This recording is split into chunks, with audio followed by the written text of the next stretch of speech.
Welcome, everyone, to the first Festival of Champions! I'm Anna Prosser-Robinson from Twitch. I'm so excited to be here. I'm standing on the field for the robotics competition, and I am joined by my colleague and co-host over there by the Tech Challenge. Zach, how's it going? Thank you so much, Anna. My name is Zachary Diaz. It is fantastic. It is a beautiful day here, and I am so excited to be here. I'm lucky enough to also work with you at Twitch, but I got to give a special shout out as an alumni from team number 4 Element in Los Angeles, California. Right, there's so much love here in the house. We also want to give some love to the people who are watching at home. We're so excited to be welcoming our Twitch family here, so we hope you have a great time in chat and watching live. But I don't want to forget about the people here in the house. How are you feeling today? They sound so excited, and we are so lucky to be here in Manchester, New Hampshire. We are lucky enough to be in the place where it first launched the ultimate sport of the mind 25 years ago. We know that we're excited to see some robots compete today, but most importantly, we have these wonderful, amazing students here who have worked so hard to make it to the Festival of Champions.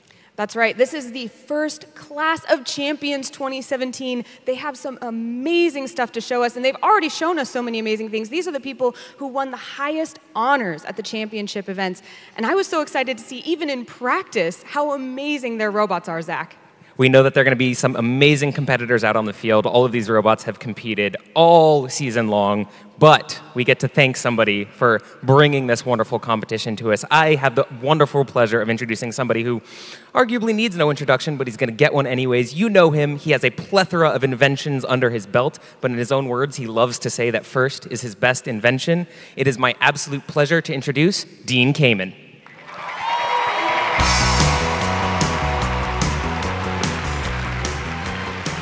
Thank you, Zach.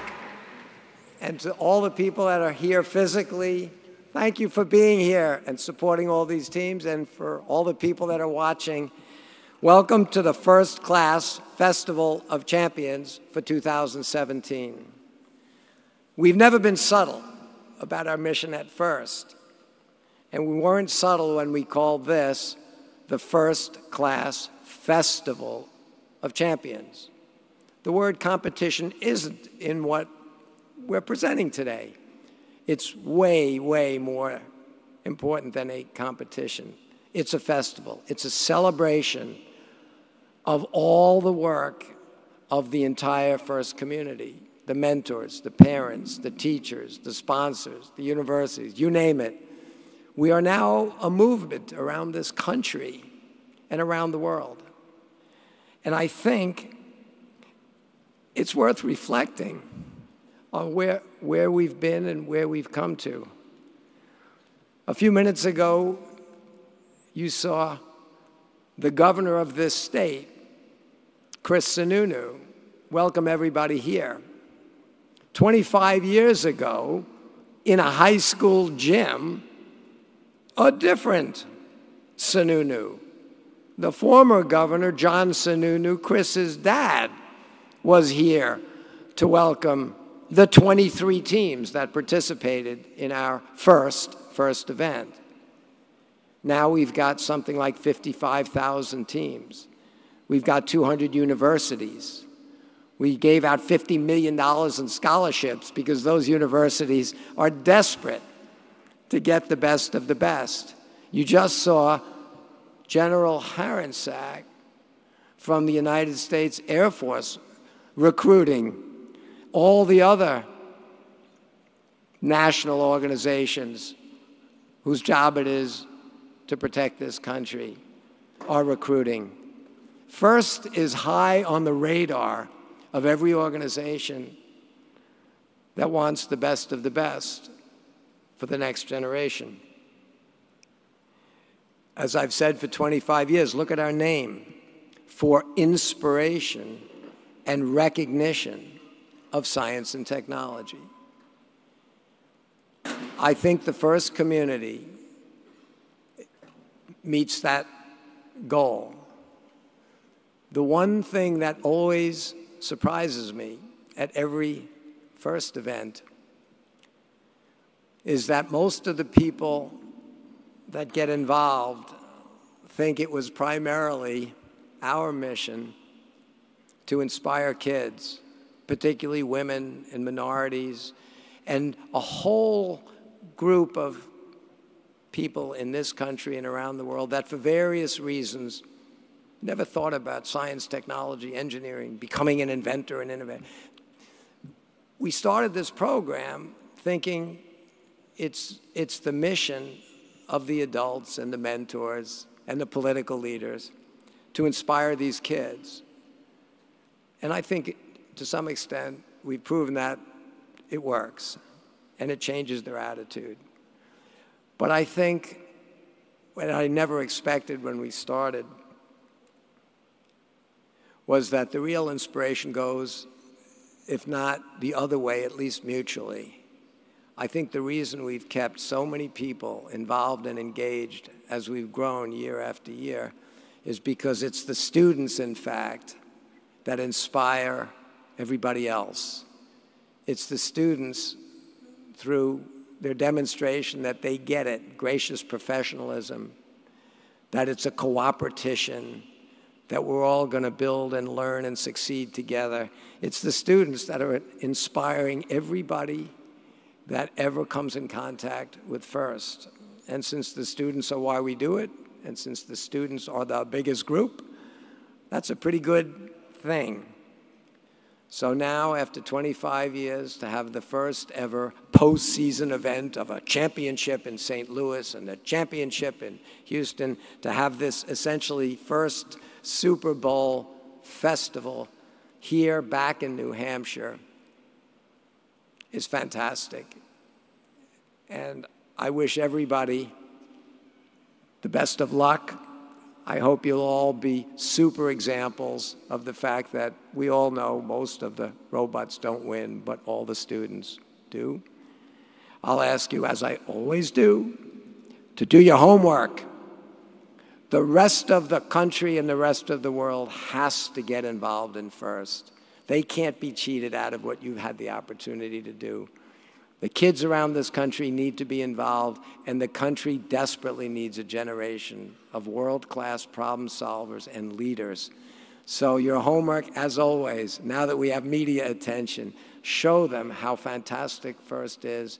And when you all get home, make sure you get the rest of your community involved. You heard our governor say this will be the first state that makes FIRST available to every student. Our mayor has already done that in the city of Manchester, the home and the birthplace of FIRST. Let's make that a national commitment. Congratulations, everybody. Let's have a great festival.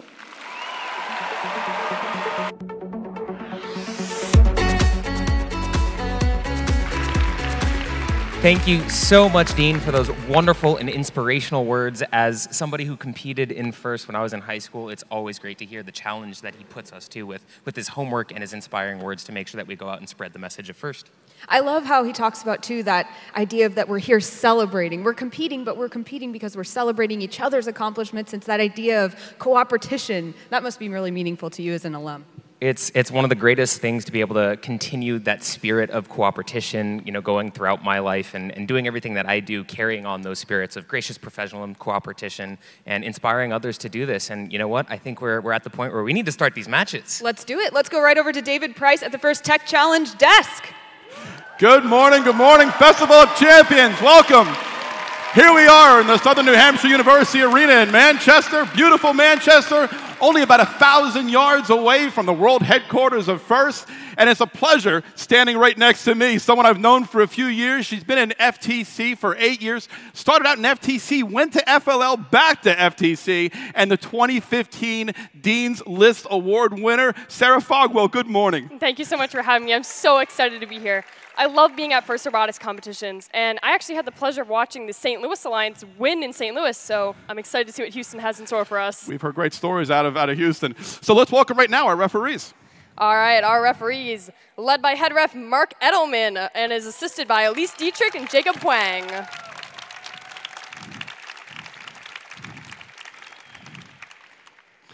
All right. And now, if we can have, let's hear a little bit of a story about how the Red Alliance got here all the way from Houston. Let's hear it for Red Net Robotics. impressive. And wait for it, 86.51.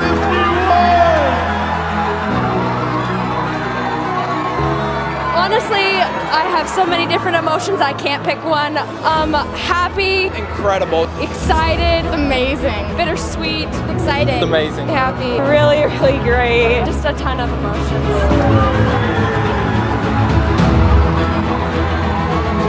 We have never come this far. We didn't even expect to make it even maybe in the semifinals. We honestly can't believe that we just made it. This wasn't even in our wildest dreams. If I fall out, someone pick me up, please.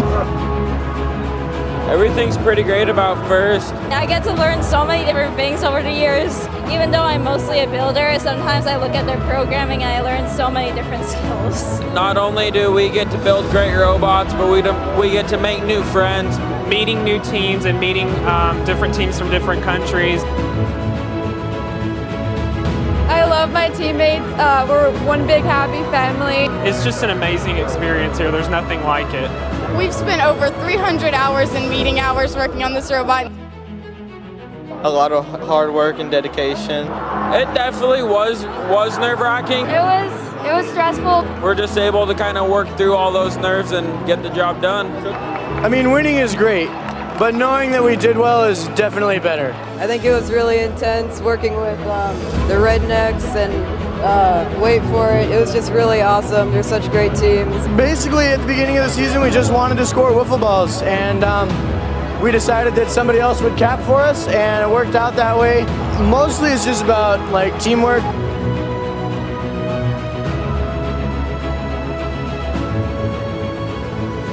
I think we've all learned a lot from this week that, anything is possible. It is a game changer, a life changer for many people, including me. I'm just ecstatic, especially because it's my senior year. I couldn't ask for a better senior year. I think we'll take these memories and cherish them forever. I had no idea what I was going to do, and the fact that this organization has really changed my life is what makes it completely different.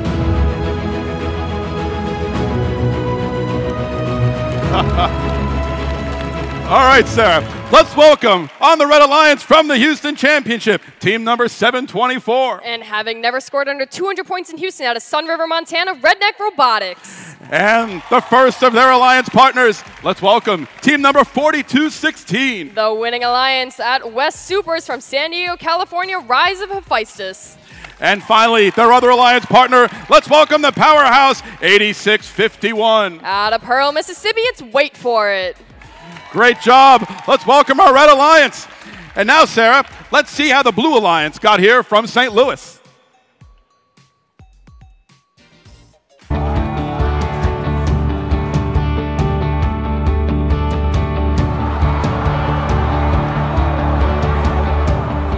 I'm so excited. It's been an amazing experience. It feels amazing. I'm still processing it. I'm so excited. I'm so grateful.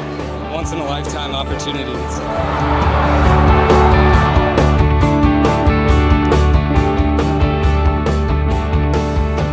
This experience means a lot to us because we've been working very hard to get to this place. 8 years now on the same team. I've been in first for over half my life.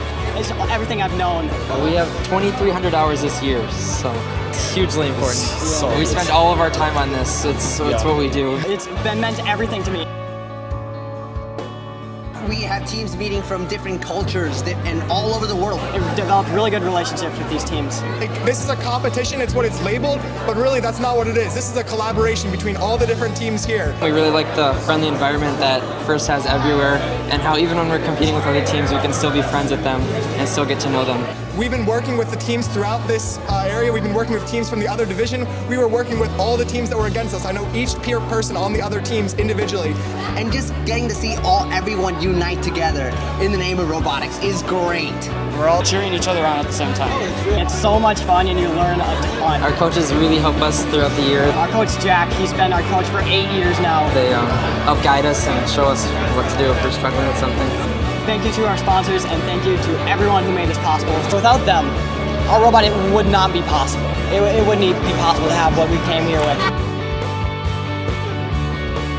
I think this experience is like mind-blowing, like coming here for the first time and competing with all our effort, with all our heart. You know, it's just a great experience. Manchester, here we come! Boy, that was incredible. All right, Sarah, let's welcome on the Blue Alliance. Let's welcome first team number 8686. Not only the captain, but they were the World Inspire finalists this year out of Shoreview, Minnesota's height differential. And the first of their alliance partners, let's welcome team number 6929. The winning alliance at North Supers out of Highlands Ranch, Colorado, Data Force. And finally, the second of their alliance partners, let's welcome team number 5916. The winning alliance 2 times in a row in St. Louis from Earlsville, Maryland, the Bobots. All right, ladies and gentlemen, so here we have our 6 powerful teams on our FTC field, and in the spirit of gracious professionalism, we will begin these matches with a handshake. So teams, if you could face each other, cross paths, handshake, high five, give each other a gracious professional hug, and let's do that right now.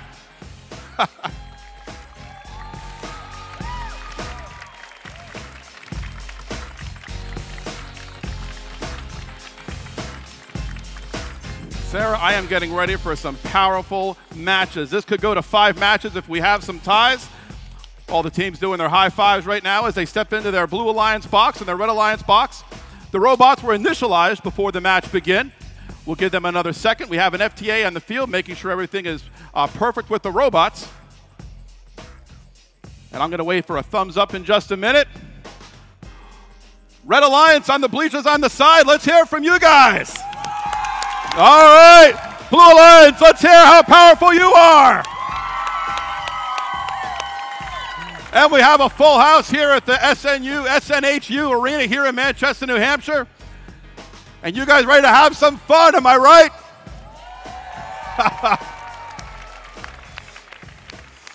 All right, just another second or so. And we'll get our thumbs up from Mr. Coleman, who's one of our volunteers of the year at one of our world championships in the last just a couple of years.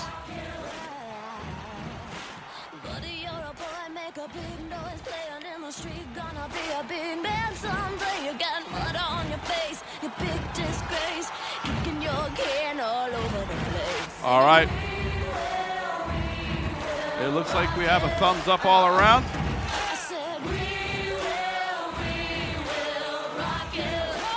As soon as we get a thumbs up, we'll have our referees randomize the beacons that are in the foreground of the field. Remember, the referees will randomize those beacons. They'll come up either blue or red.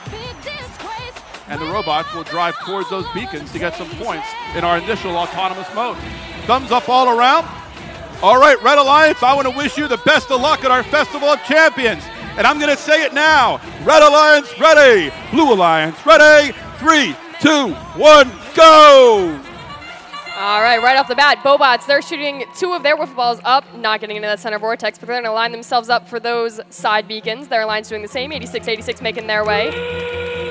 724 already has one of their beacons for the Red Alliance, and now they have both. Bobots seem to be on the other side. Redneck Robotics, 1, 2, 3. 3 wiffle balls going into that center vortex. Their cat ball being pushed off. Both cat balls are off. All right, at the end of that autonomous mode, we have 2 blue beacons and 2 for the red. Both cat balls are off. Boy, you know, here we are in what could be considered a postseason event, and these teams are still heavily choreographed. Every single 3 or 4 second period in that autonomous mode, the robots knew exactly what to do. And look how amazing this is. We've got 2 red beacons, 2 blue beacons. Looks like they didn't waste any time on that offseason. Now that they know that they're alliance, they know exactly how to work together. I think they just kept practicing as soon as the World Championships were over. What else are you going to do with 3 months? Play with their robots. We have Mark Edelman. He's our head referee. He's just checking with his referees right now to make sure that he has all the correct scores. One of our referees makes sure the robot is off that red ramp over on the side of the field. All right, we have a thumbs up all around. Drivers, grab your controllers. All right, and here we go for our human-powered mode. Red Alliance ready, Blue Alliance ready. 3, 2, 1, go! All 4 robots wasting no time. The Red Alliance, Redneck Robotics, they're going 1, 2 particles are in their possession. They're making their way, lining themselves up. 1, 2 particles. They're correctly in. 86-86, they have particles in their possession as well. They're trying to line themselves up. Redneck Robotics, 1, 2, 3. 3 particles going into the center vortex. Redneck wasting no time, picking up another 2 particles. Bobots on the other corner, they have some blue particles in their possession as well. They're going to pick up another, wasting no time.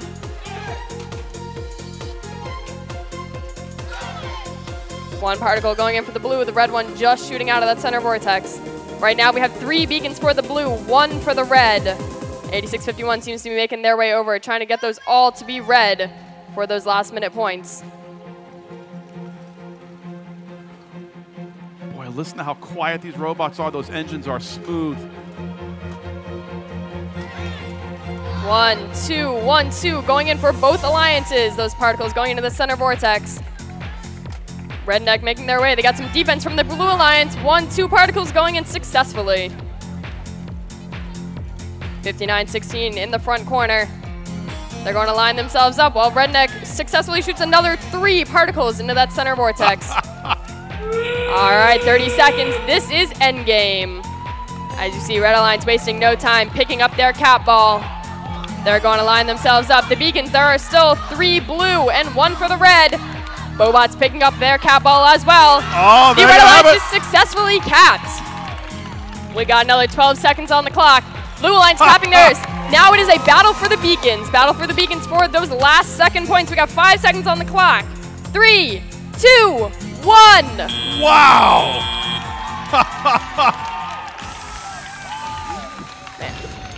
So absolutely no wonder. Here we are. It's their first match of the day, and already it's acting like it's a final championship round. I am dying to see how these points come out. Sarah, what do you think? I gotta say, Houston really impressed me. Not that I had doubts about them, but Redneck Robotics, they had a consistent shooter getting those particles in. I mean, 3 at a time, and consistently just going right after it. Their alliance was doing defense on the Blue Alliance. Blue Alliance, even them, for St. Louis, they were successfully getting those particles up as well. I absolutely love it. I got to tell you, a funny comment, 59-16, when learning a little bit about their background, they used a Chobani yogurt cup to shoot their particles. And did you hear this story? They ended up going to a 3D printer, and they printed out, oh, nice sophisticated, when only realized that the actual Chobani cup was the way to shoot their particles. So what do? They used the Chobani cup, and they named their robot Chobani. Hey, whatever absolutely, works. absolutely impressive match.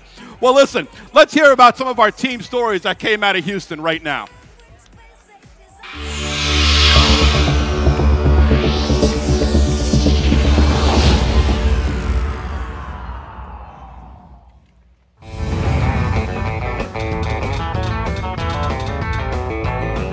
We are Team 724 Redneck Robotics. This year we competed in 2 qualifying tournaments in our home state of Montana. We then competed at Montana State. We ended the tournament as the captain of the winning alliance, sealing our ticket to West Super Regionals in Tacoma, Washington. Before Super Regionals, we participated in Idaho State, where we also were captains of the winning alliance. With an undefeated record, we entered West Super Regionals in the Cascade Division. Ranked 7, we aligned with our friends 42-16, Rise of Hephaestus, to be first pick of Winning Alliance, giving us a ticket to the World Championship in Houston, Texas. In Houston, we ranked 2nd in qualifying matches and aligned with our Super Regional captain, Rise of Hephaestus, and wait for it, to go head-to-head in semifinals and finals matches. Going to 3 matches in both Division Finals and World Finals, we came out on top as Houston champions.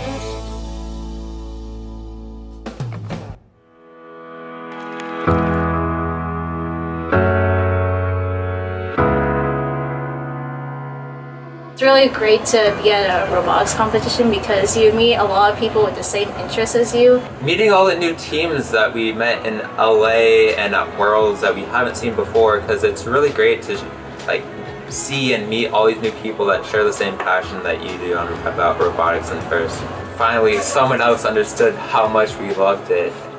Very positive atmosphere it gives off. It makes it feel less like a competition and more just like an experience that everyone should enjoy. And it really makes it better for everyone rather than just the people who win. So when I went to Worlds, and everyone's helping each other, everyone's collaborating, you're forced to be with totally new teams in all these rounds who you want to succeed. And there's just so much energy and positivity everywhere. And it was really amazing to me.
All right, we're ready for our scores for that first Tech Challenge Championship match. Let's put the score up on the big screen. And there you have it. Red Alliance wins 265 points and Blue Alliance 140 points. Zach and Anna, I hope you guys brought some job applications. Back to you. Looks like we're really in for a challenge with these matches that are coming up, but I want to welcome to the stage Isla from Team 3491, Fix-It Robotics. Thank you very much. So I see on your badge here that you have an awesome little tag that says Inspire. Can you tell us a little bit more about what that is? Yeah, so our team won the Inspire Award at the Houston Championships this year. Fantastic. So what is an Inspire team? What does that represent to the community? The Inspire Award teams are the teams who do a very good job promoting FIRST and who inspire other teams. That's actually genuinely fantastic. You're helping spread the message of FIRST everywhere you go. So I heard a little story about a competition in Beijing in the case of a missing robot. Can you tell us a little bit more about that? Yeah, so our team went to Beijing, China for the World Robotics Open competition. And the goal here was to promote robotics there. One of the team's robots, the Bears, their robot didn't actually show up. It got lost somehow, we don't know, quite on the plane or something. And so late at night, a whole bunch of teams got all their spare parts and brought them together, and there were a few different teams all helping to build them a new robot so they could compete the next morning. Wow. Gracious professionalism in action, huh? It's just one of the many values of FIRST, and you're doing a great job spreading those. Thank you so much. Yeah, thank you, Isla. And guys, now it's time to head back over to David at the FIRST Tech Challenge desk. All right, we're glad to be here. So remember, there's 3 teams on each alliance, but there's only 2 teams on the field. So in the first 3 matches, all 3 teams have to have competed. So I think we've done a swap out at some point. But let's right now get ready for this next match. I'm waiting for our FTA to give a thumbs up all around. Looks like the robots are initialized. And I see a couple small adjustments on a robot, just identifying the colored flag on top of the bot. And looks like the referees are randomizing the beacons. All right, I've got a thumbs up all around. This is our 30-second autonomous mode. And Red Alliance ready, Blue Alliance ready. 3, 2, 1, go! All right, one particle already shot into that center vortex for the Red Alliance. 69-29, they're lining themselves up. They seem to be trying to make their way for the beacon. Seems that Blue Alliance, they're trying to make their way into the front. They already have their cap ball off the base. Red Alliance is sitting on the base and they have their cap ball off.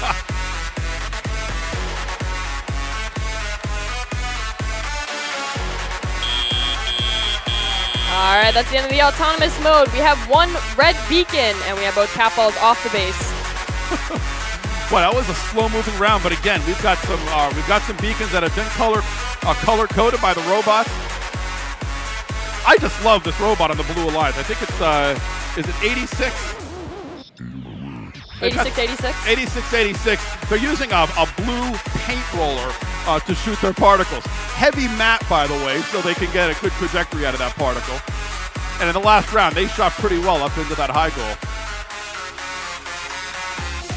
We have our head referee on the field right now. He's getting the last minute scores, but he's talking to 69-29, just double checking where the placement of the robot is on the field.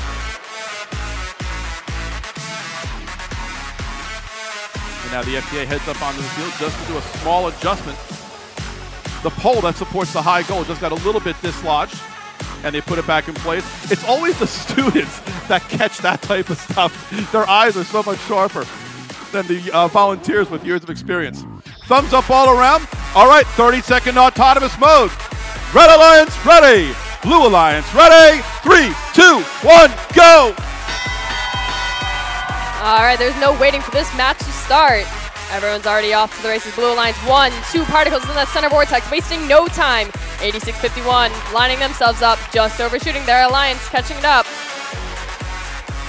Red Alliance getting 1 particle. 69-29, scoring 2 particles into their center vortex. Red Alliance capturing another. Blue Alliance just overshooting. 86-51, lining themselves up. Readjusting. 69-21, lining themselves up. Their alliance getting 1, them getting a second. Rise Up and Feist is lining themselves up. They got 2 particles into the center vortex already. They're coming to the back of the field, gathering up as many particles as possible. 1, 2 particles into that Red Alliance. Rise Up and Feist is playing a little defense. Blue Alliance, 1, 2, 3 particles. Red Alliance, they're doing a countdown. They're seeing how many particles they can get into the center vortex before the end. Red Alliance, 1. Blue Alliance, 1. Particles into those center vortex. We have another 42 seconds on the clock. 69-29, lining themselves up. Their alliance getting 1, them getting a second, matching it with 2 particles. Red Alliance, 1, 2 particles. You heard that bell. 30 seconds. This is endgame. 86-86, wasting no time. They have their cap ball already up. Careful not to spin the center vortex. Their alliance trying to get some last-minute particles in. That center vortex is moving. Red Alliance trying to chase it around. We got another 13 seconds. Red Alliance carefully, and they're both successfully capped. It is now a battle for the beacons for the last 7 seconds. All right, they are all blue. 86-51, just getting that red. All right, that's going to be high fives all around. I'm dying to see how this score comes out because this is really close. When that high goal turned, I got a little nervous for the Red Alliance. But they managed to make it work anyways. They can do it, and that's why these teams have made it all the way here to this Festival of Champions. I just think it's amazing. They're working over thousands of miles. They must have been talking for the past, 3 months. They must have been, figuring out what they want to do. And, in talking to these teams for the last couple of days, we know that actually throughout most of First Tech Challenge, but these teams all put in over 1,000 hours. One team actually in their survey said they only put in about 300 hours, but it really is, it's about 1,500 hours. One team said almost 3,000 hours, and you can see the hard work here, but my point is, I think between Houston and St. Louis, each one of these teams probably put another 1,000 hours into getting the robots ready for this Festival of Champions. And they must have been Skyping all the time, texting all the time, figuring out what they want to do, making sure their autonomouses work together, because they can't just come here, unprepared. They got it under control. Well, listen, we've seen the incredible stories of the teams that came here from Houston. Let's now look at the stories of the teams that made it here all the way from the St. Louis Championship.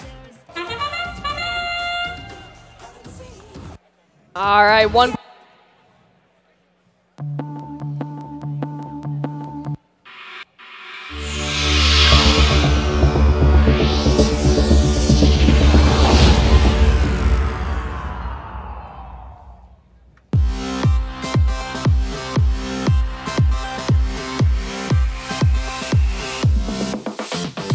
The Data Force was founded in 2013. All our members have long histories with FIRST.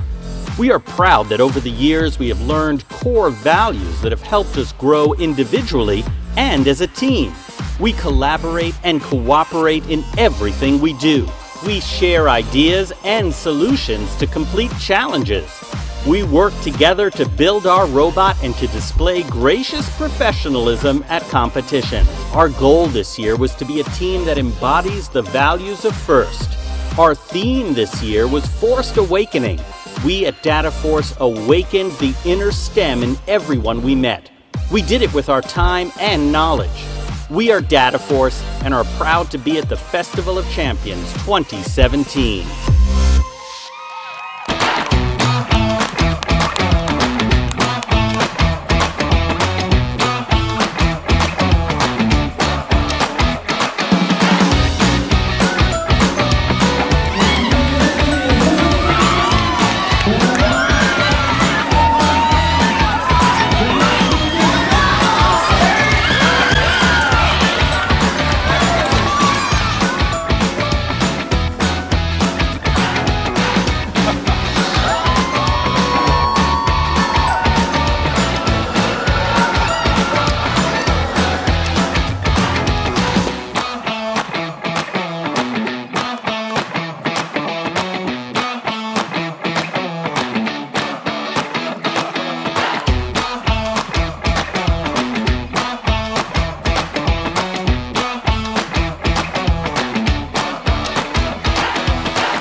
All right, are you ready to see the score up on the big screen?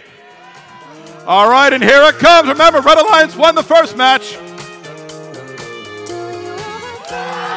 And there you have it. Red Alliance wins the second match at the Festival of Champions. 180 points and 145 points for the blue. All right, Zach Renana, back to you.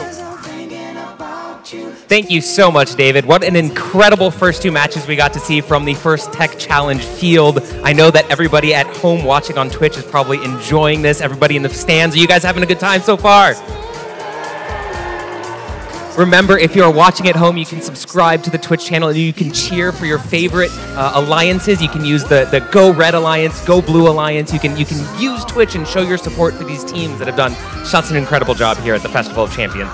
It's so much fun to cheer in chat. And don't forget, you can also click follow on this channel to make sure that you don't miss any first events moving forward. And I don't want to miss anything else because now it's time to get into the first robotics competition. So now let's go over to Blair at the first robotics competition desk. Thank you, Zach and Anna. Welcome to the FRC field. A lot of action over there for First Tech Challenge. I think First Robotics Competition is ready to get things started. We've been 3 months to the day since we left St. Louis. I am joined at the desk here. My FRC analyst is Ruth Toomey, an alum, and also from the Robo Sports Network. Welcome, Ruth. Thanks, Blair. Pumped to be here. So the teams have been anxious. They've been studying the tape of Houston, of St. Louis. But before we get to that first match, let's meet some of our field personnel. We've got a collection of very experienced referees here. They were all head refs in their time, but we've got one head ref leading the head refs, Aiden Brown. And give it up for our game announcer. He's back in the game, Mr. Andy Grady.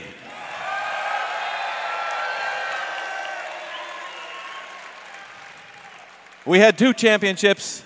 Let's hear the story of how these teams got here. First, the path to the Festival of Champions for the Houston Alliance.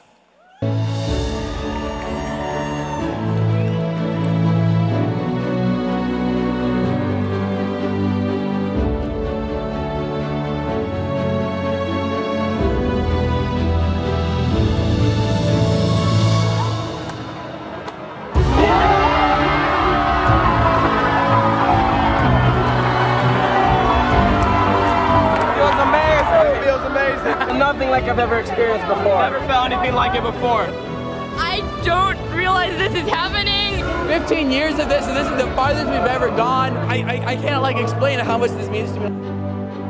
It felt great. Nothing like it ever in my life. This is amazing. This is the furthest an Arizona team has gotten in a while. It wasn't even like a game. It was just like we're all here together, and I'm so excited to be here. I can't like wrap my mind around this again, man. It's completely unreal to us. I can't believe it was us. I had a feeling, but I knew it was going to be difficult.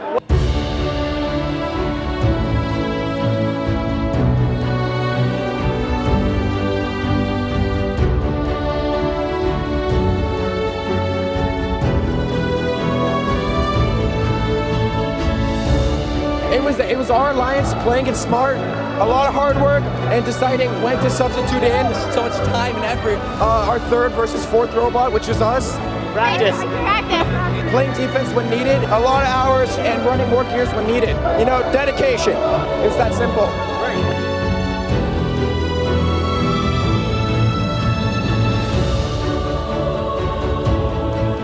We're going to Manchester. Festival of Champions! Yeah! Festival of Champions! What? Festival of Champions! Manchester! Manchester! What? I forgot about that. Oh my God. We're going to the Festival of Champions!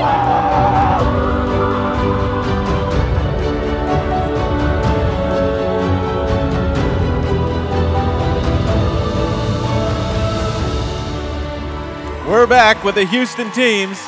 And to introduce the teams, we've got a guest MC coming in from Team 3132, Thunder Down Under from Sydney, Australia, the Chairman's Award winning team from Houston. Take it away, Emma. G'day everybody! I am so proud to announce and welcome our Houston Championship Alliance. First off, we have Team 973.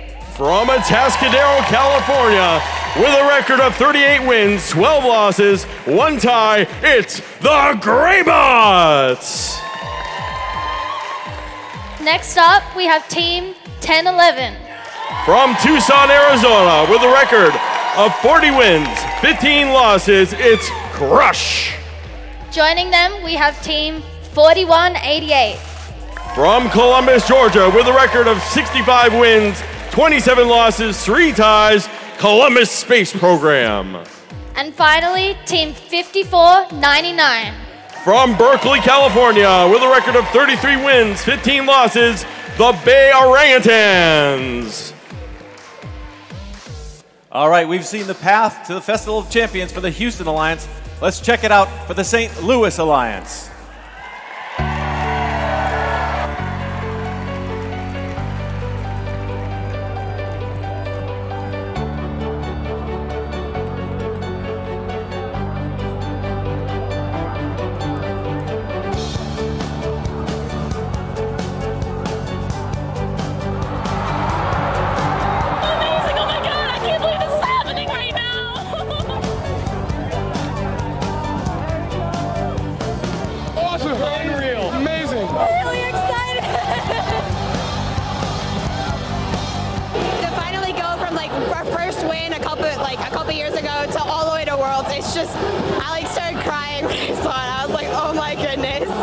We never expected to win. It was just a shock at the end, seeing the scores barely come so close. We almost thought they had it, and the scores went up, and we freaked out. It was amazing to see. We had such a great alliance. Our alliance partners were just amazing to play with. Our opponents played really well, too, so I'm really happy, really excited we won. It's all the ups and downs that we went through when our auto wasn't working, when it was, when the other team's auto wasn't working. The whole dynamic of working with everyone throughout that whole process was unbelievable. Really amazing, really tense, and like really exhausting, too. It's the hardest fun you'll ever have. It's been a crazy season with it. It's my first year on pit crew. A lot of rushing to get it in and like, come on, let's go. We have 2 minutes. And sometimes you're just like, I can't get this pin in. I'm shaking so bad. You kind of like look around you and you see all your friends cheering you on, and it kind of like helps you like realize how awesome it is to be there. We've grown from like 15 girls my freshman year to like 35 now. We almost have an all-girl drive team, and I'm just so overjoyed to be able to be a part of the females in STEM. With all the opportunities I've gotten through first, I wouldn't even consider engineering as a career in the future. I'm going to engineering now. It's really influenced the rest of my life.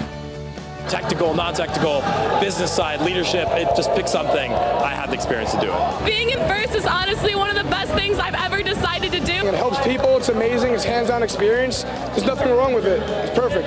Thank you to sponsors, thank you to the parents who've been with us this whole time, thank you to the students and the mentors for guiding the students throughout the whole design process.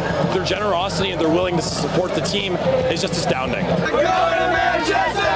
Manchester, I think it's an even higher level than where I'm standing right now, and that is almost unbelievable. Just know to keep trying, and then you can make it out there.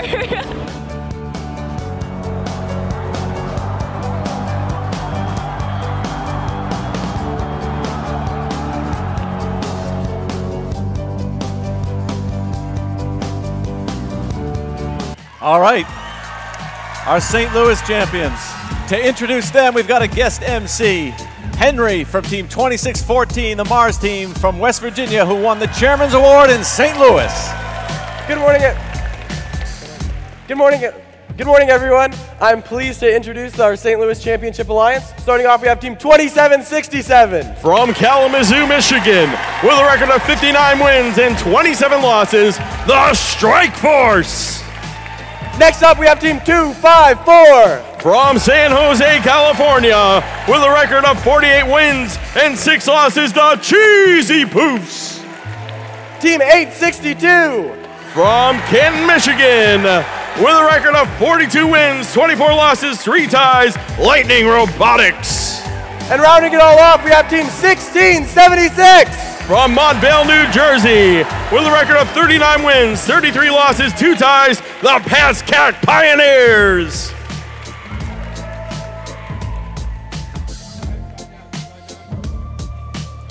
All right, it's time for the traditional handshake at first. Henry and Emma, why don't you take it away? In the long-standing tradition of first, we will begin the match with a team handshake. I'll wait for the teams to get out here.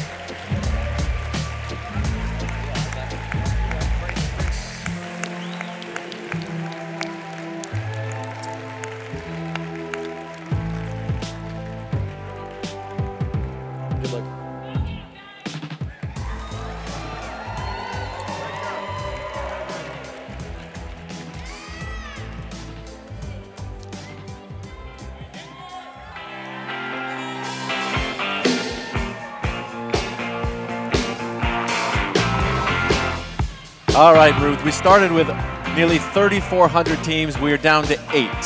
Now, these teams know each other very well. We finished play at the championships 3 months ago. What's the difference we're seeing out here? Well, these teams have had those 3 months to prepare and re-strategize and analyze everything that's been going on the entire season. They've been emailing back and forth. There have been phone conferences. Some of the teams even share a practice facility.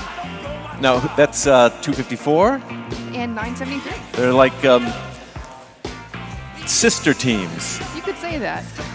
Brother-in-law teams, because they actually won a world championship together in the past. Now they're at opposite ends of the field. But there's another difference on the field as well. In the Red Alliance, we're seeing they've had to swap somebody in during the offseason, the Houston Alliance. So who came in and who came out? 4188 is in for 2928, the Vikings. Unfortunately, they couldn't make it. So 4188 has joined from the Finalist Alliance of Houston. And they came from the Finalist Alliance. The Alliance captain, per the rules, got to choose who they want to play with as a substitute. They are here, and it looks like they are in the first match. They are, they're on the bench the first match. Mm-hmm. Looks like Houston is going to be going in with their winning alliance today. So, as was alluded to in that video, St. Louis won by 3 points in the match. This is going to be a tight match. It's going to be amazing to see. And I think we're ready on the field, so we'll toss it down to Henry to start the match.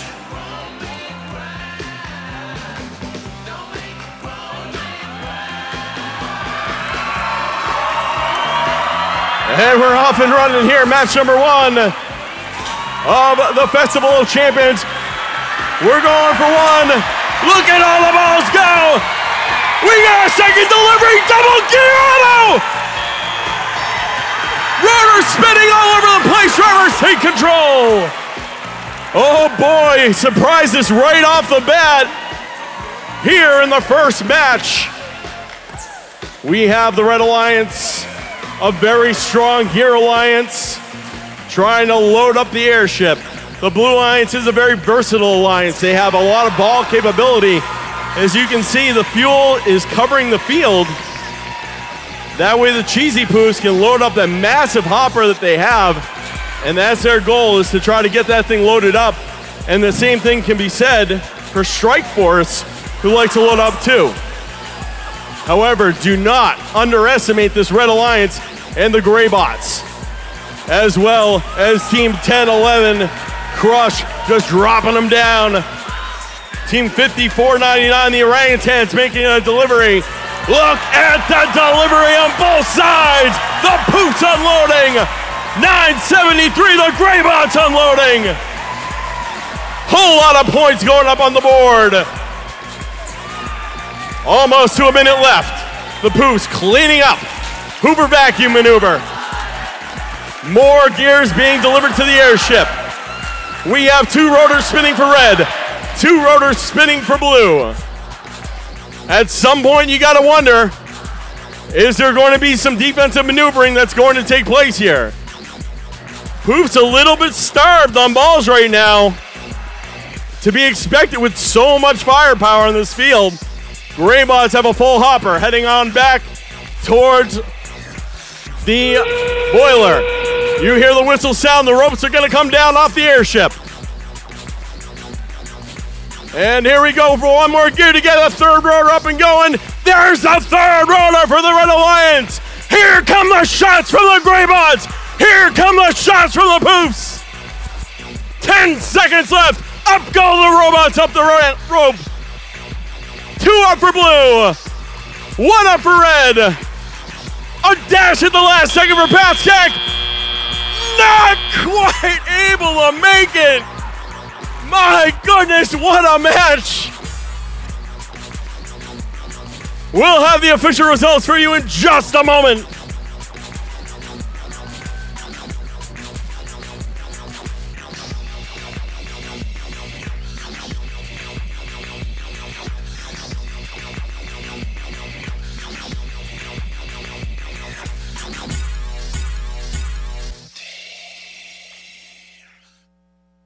And the official results of match number 1.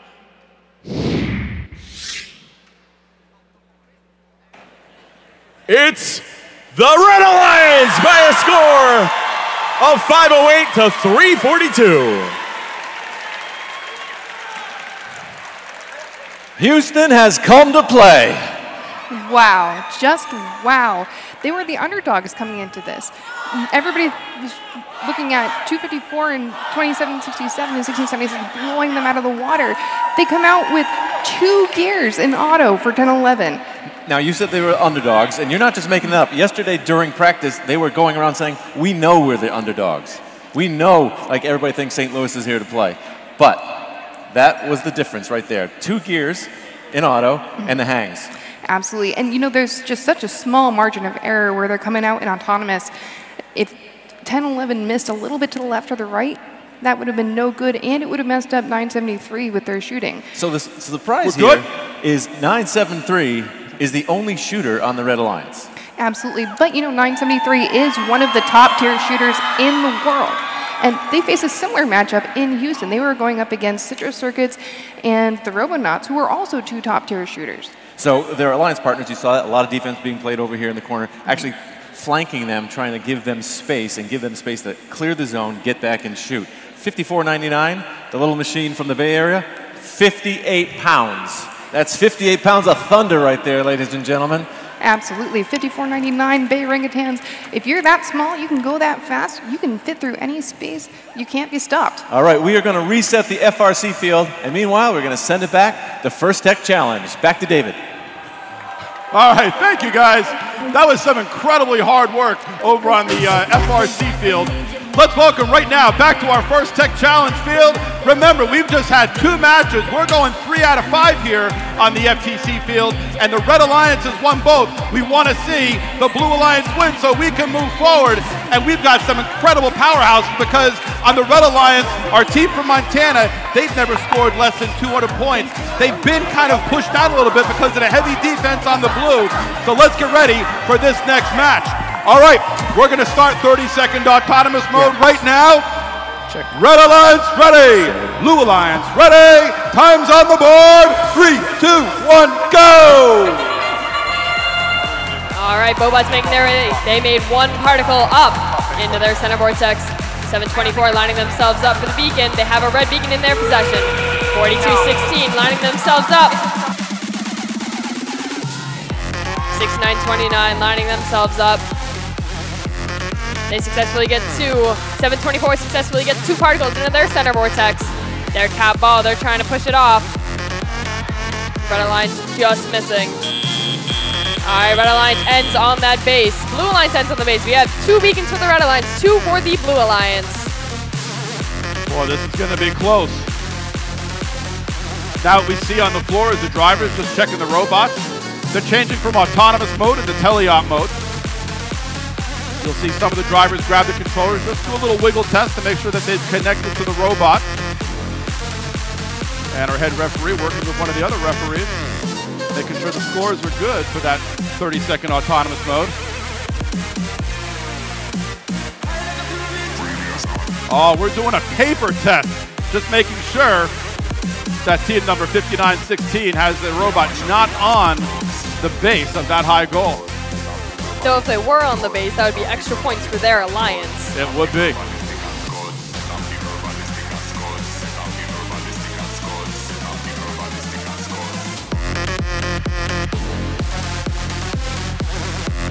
Well, I look around the room right now, and I look at the volunteers on the floor, the referees. There are decades of experience here. We've got thumbs up. All right, drivers, have your controllers in hands. Red Alliance, are you ready? Blue Alliance, are you ready? All right, time's on the board, and 3, 2, 1, go! This could potentially be the last match over on the FTC side. Right now we have 2 beacons for the blue, 2 for the red. 5916 wasting no time, shooting their particle up. Just over shooting, they went to go pick it back up, lining themselves up. Blue Alliance, 1, 2 particles. Red Alliance has another particle into that center vortex. Seems to be a little commotion going on in the front of the field, trying to pick up those blue particles. 724 wasting no time. They got 2 particles in for the Red Alliance. 4216 playing some defense on the Bobots as they're trying to line themselves up. Red Alliance, they're getting their particles in. Blue Alliance, 1, 2 particles into that center vortex. Right now, all the beacons are for the Blue Alliance. 6929 lining themselves up there in the front of the field, trying to pick up some of their particles. Red Alliance getting another 2 into their center vortex. 4216 lining themselves up. They have a blue particle in their possession. The head ref is trying to count down the seconds. Every 5 seconds is a penalty.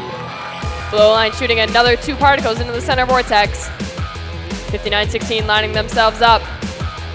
They have particles in their possession. They're trying to fight with 724. Trying to get them out of alignment. Blue Alliance, another particle in. 1 particle in for the Red Alliance. Blue, they just shot theirs out. 4216's got to get rid of that Blue Alliance particle. You heard that whistle, 30 seconds, it's endgame. 4216, they seem to be getting a lot of penalties right now. The head ref keeps counting down every 5 seconds. Every 5 seconds, that blue particle is in their robot.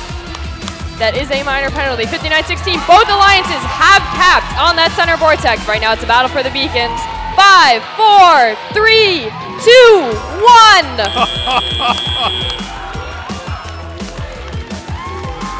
Sarah, The tension, you could cut it with a knife right now. Once again, heavily choreographed. Both teams get the large balls up into the high goal. I saw a lot more particles being shot on the Blue Alliance. I think they're really realizing now, oh, we got to get this together. I saw a lot less defense in this round because they're trying to, see how high they can score up. That's a brilliant point. There was a problem on the Red Alliance, though, because one of the robots had a blue particle in there since the beginning of teleop, which every 5 seconds they have that in their robot that is a minor penalty that kept being added. But of course, it's in a position that it was one of their autonomous placements, so they couldn't get it out of there. Absolutely right. You could see Mark Edelman, our referee, he was actually, he was waving his hand, indicating that that was happening. Well, listen, right now, if you all know First Tech Challenge, you know how prestigious it is for a team to win the Inspire Award. So if we could just take a moment, let's right now play the Inspire Award for the team that came out of Houston.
All right, back to you, Zach and Anna. Thanks so much, guys. I am standing here with Carly from the Pascack Pioneers, who's a robotics competition team, and we have a great story to tell you because we hear that when you guys came back from winning the St. Louis Championship, there was quite a crowd to greet you. Can you tell us a little bit about that? Yeah, so we're coming home from a 20-hour bus ride from St. Louis. We're all exhausted. We're ready to go home, go bed. And we pull up to the school, and we see all of our friends and family and teachers and school admin and members of the local newspaper. And they're cheering for us, and they made all these posters saying congratulations and pictures of us throughout the years and alumni. It was the most incredible feeling ever. Yeah, how did that feel to be kind of honored in that way as a champion, the way that any returning team to your town would be? It was amazing. Our town gets a lot of recognition for sports, and they win this state championship and that state championship, but this was a world championship. It was amazing. We were interviewed by RoboZone and local radio stations, and it was just so humbling to finally be recognized for all the hard work we do. That's amazing. It must have felt so good. It's got to be an amazing way to be welcome home and celebrated by your community, and I know that we still have some celebration to do here, so I'm going to throw it back to David at the First Tech Challenge desk for that score. All right, thank you, Zach, very much. And right now, remember, we had Red Alliance win the first two matches. This was a heavy third match that we had, and let's post those scores right now. Wow, there you have it. Blue Alliance wins it, 460 points, and Red Alliance 250 points, 255 points. So we're going to go another round. Back to you, Blair. All right, before we get to match 2 here on the FRC field, let's hear about the stories from the teams who got here from the Houston Championship.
Crush was founded at Sonoran Science Academy, Tucson in 2002.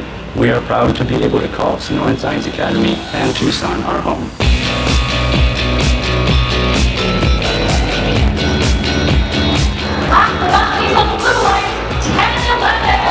Crush has built more than successful robots. We've built a strong family. Crush has come a long way over the past 3 seasons.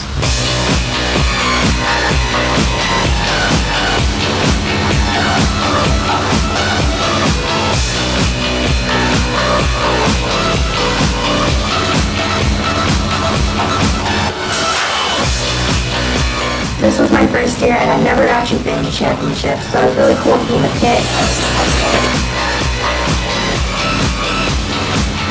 This was the farthest our team has ever made it, so I wanted to make the best impression out of this and win Einstein.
All right, that's the story of the teams we got here.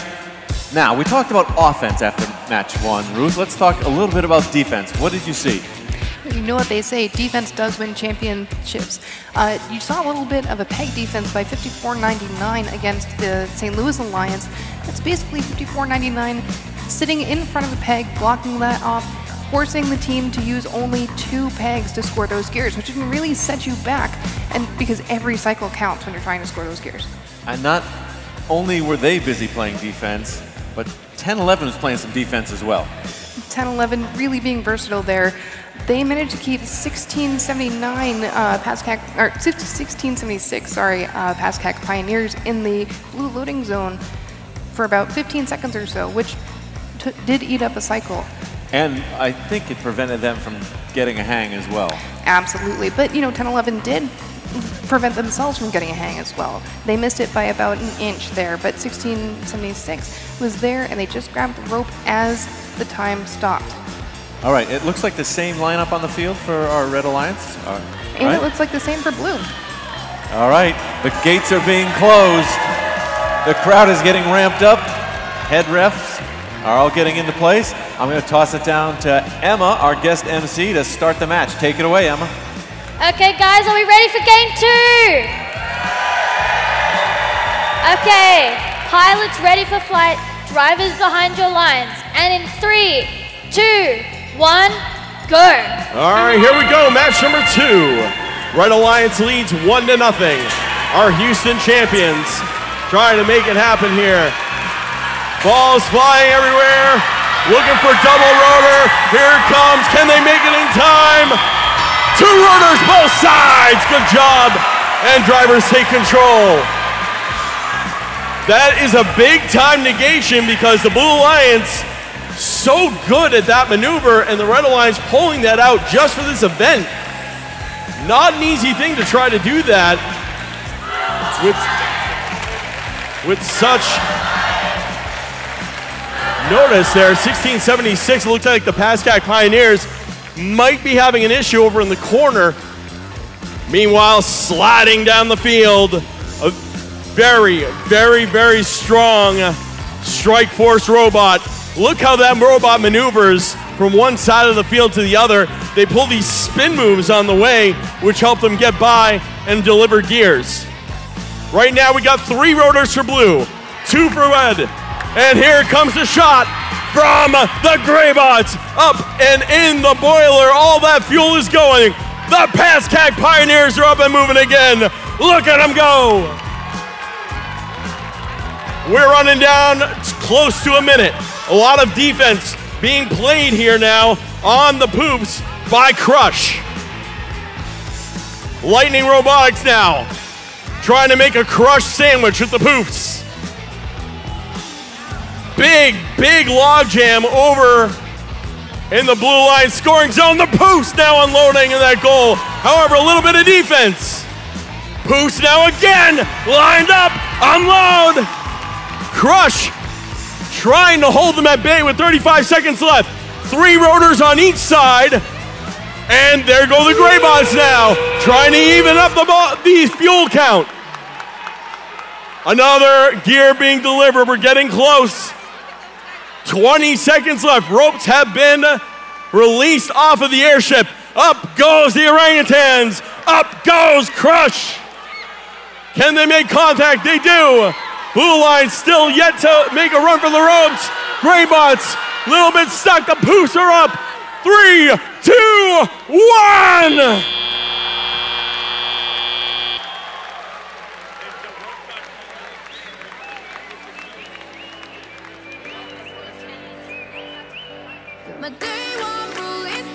And the official result from match number 2.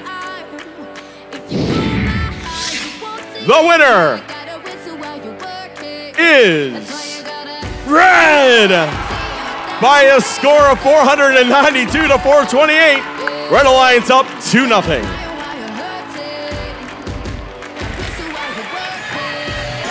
All right, another exciting FRC match. That was great. Yeah, this one was a lot closer. You know, Red managed to nail that 2-gear auto again. It's like they're putting on a clinic on how to run autonomous programs. And then Blue managed to get the 2-rotor auto this time. Red didn't get that benefit, so it was a lot closer coming out of autonomous. So we saw also a lot of defense. Crush was like pushing the Poos in that corner and boxing them in pretty strongly that time. We saw some pretty nice rams on there as well. Did you see that? Absolutely, and you saw that effect in the score. 254 had a they have a non-turreted shooter, so that's just hitting in a straight stream. If you're going to hit them, that's going to throw off how they're aiming. You saw a lot of really good gear pickup. 1676 was dead half the match. 2767 and 254 really showing their versatility out there with stepping up on that gear game. Both alliances managed to pull off the 4 rotors.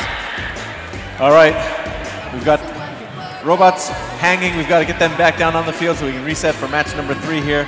But before we do that, let's hear about the St. Louis Alliance team stories.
it's a community team is definitely one of our most unique factors. Most teams are focused on schools. We take from all schools in our community. Outside strikers who have never met each other.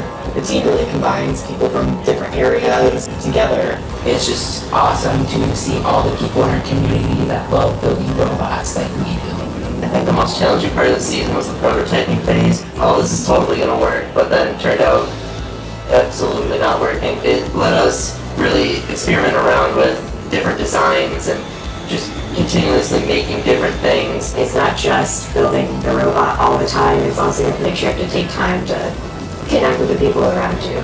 I'm able to learn things I haven't been able to learn in any other place. It's not like you're forced to do it, you just kind of come here and just strive to do better.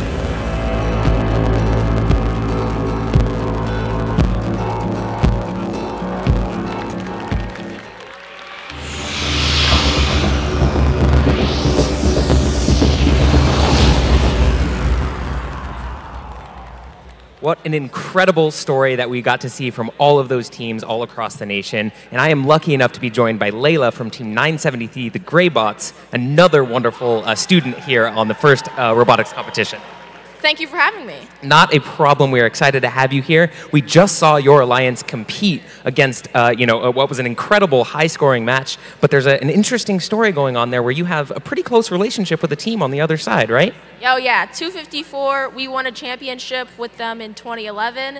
We actually go to their practice fields a lot to practice with them, scrimmage with them. We talk to each other. They're a really cool team. They also allowed 5499 to use their practice field this year. What an incredible display of, one of those really important aspects of FIRST, which is cooperation. So I'm really curious, what does it feel like to, be across from them on the driver's, station, seeing them, your friends competing against them, but also celebrating their successes too? I mean, it's really cool because either way, somebody wins, right? I mean, I'm obviously rooting for my team, but 254 is just a totally amazing bunch of people, and I have a bunch of friends on that team, and they're just really cool. So either way, it's going to be really awesome. I love seeing these students honor each other. It's so cool. Thank you so much for inspiring all of us to do the same. No problem. It's just, FIRST is just an amazing program that's inspired me and a lot of my friends so much. There's another really awesome, inspiring group of students that we want to recognize right now, and that's the Dean's List Award recipients. Those are people who have been recognized because they have amazing leadership skills, good character, and they promote FIRST within their schools and communities. So let's learn a little bit about them right now. Well done. Fantastic. Such a good job, Layla.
Back on the First Tech Challenge field here at the Festival of Champions. Let me do a really quick recap. We had the Red Alliance win the first 2 rounds because they were working really hard, but there was some heavy defense going on by the Blue Alliance. We know they were doing heavy defense because the Red Alliance could score traditionally much higher than they were scoring. Then we went to a 3rd match, and in that 3rd match, the Blue Alliance really kicked it up into high gear. They became much more aggressive, and now we're ready to start match number 4. So we have both alliances ready. We're going to start our 30-second autonomous mode. And now I'm going to say it. Red Alliance, are you ready? Blue Alliance, are you ready? Time's on the board, and 3, 2, 1, go! All right, this could be the final match. Red Alliance is up by 2. Blue Alliance is 1-1. They need to win this match to stay alive and to get us to go to the 5th match. 42-16. They're crawling their way into the back of the field. They're lining themselves up. Their Alliance, 1, 2, 3 particles. Going into that center vortex. They're picking off. They're trying to hit that cat ball off the base. They're trying to pick up those particles from the floor that their alliance had already shot. They got that cat ball off. Right now we have 2 beacons for the Red Alliance, and the Blue Alliance is up on the side ramp. Yeah, and the beacons over on the blue side, they're still both different colors. And it was tricky because 69-29, the team that you see on the field in orange, they were shooting the particles up into the high goal, but they were just missing getting those points in the autonomous period. Those could be some valuable points at the end of this match. We'll see what happens. So right now we have the referees. They're taking the score on the field. And Mr. Coleman, one of our Volunteer of the Year FTAs, he gives a thumbs up. Drivers, controllers in hand. And we're going to start our next teleop mode. Red Alliance ready, Blue Alliance ready, 3, 2, 1, go! All right, all 4 robots are already in motion. 59-16, they're making their way to try to get those particles in the front of the perimeter. Red Alliance and Blue Alliance seem to be having some difficulties. Red Alliance still 1, 2, 3 particles. 4 particles going in for that red into the center vortex. Meanwhile, Blue Alliance has got 3 in theirs. Red Alliance understands now they had a blue particle on their robot. They quickly shook it off so they had no penalties. Red Alliance is at 8 particles into the center. Blue Alliance has a particle stuck on top of them. Blue Alliance 1 particle into the center vortex. Red Alliance matching them.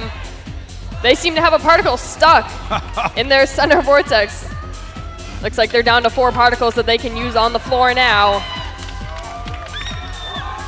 1, 2, 3 particles into that center vortex for the Blue Alliance. Red Alliance getting another 2 in. Got it. 724 making their way. They have particles in their possession. 1, 2, and they successfully hit that particle out of the center vortex. 1, 2 particles going in for the Blue Alliance. Seems to be some defense going on. Bobots trying to get in the way of 724. They know that they're a consistent shooter. They're lining themselves up, and they still are able to shoot in 2 particles into their center vortex.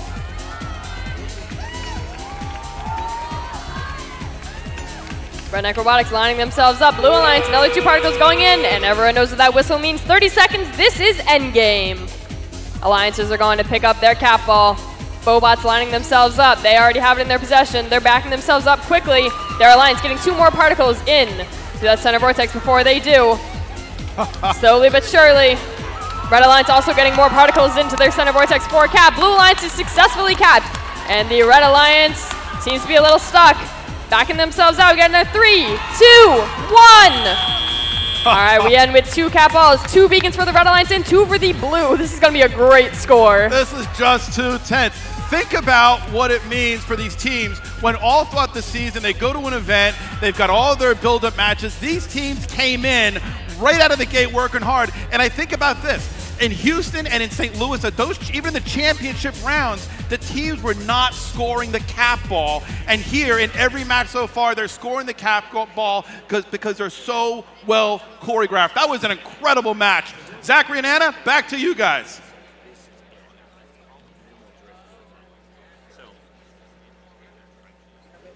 All right, before we get to them, we're family and we can have a sense of humor. We might see this round go to a 5th match. I want to see a 5th match. Not that I'm rooting for any alliance, but you know, we're here on a beautiful Saturday, and I want to see these teams get all their hard work put to good use. What do you think of that last match, Sarah? I mean, I'm really just having a good time watching Houston. We were both in St. Louis together. We got to see these teams already. Houston is really impressing me with their autonomouses that they've worked together on. Yeah. They're teleoperated. They're staying out of each other's way. They know exactly what they're going to be doing. Yeah, absolutely. And of course, we saw the broadcast of what came out of Houston, and you know, we see that, and then we saw what happened in St. Louis when we were there, and we're waiting to be here at this Festival of Champions. All right, I think we're ready. Let's pass it over to Zachary and Anna. Hi guys, I am here with 2 team members from Rise of Hephaestus, Colin and Haley. Guys, tell us a little bit about Rise of Hephaestus. Where does the name come from, Haley? Well, a long time ago when the team was started, some of our members were in middle school, and obviously they were younger, so they liked Greek mythology, and they decided to name the team Sons of Hephaestus because at that time the team was all boys.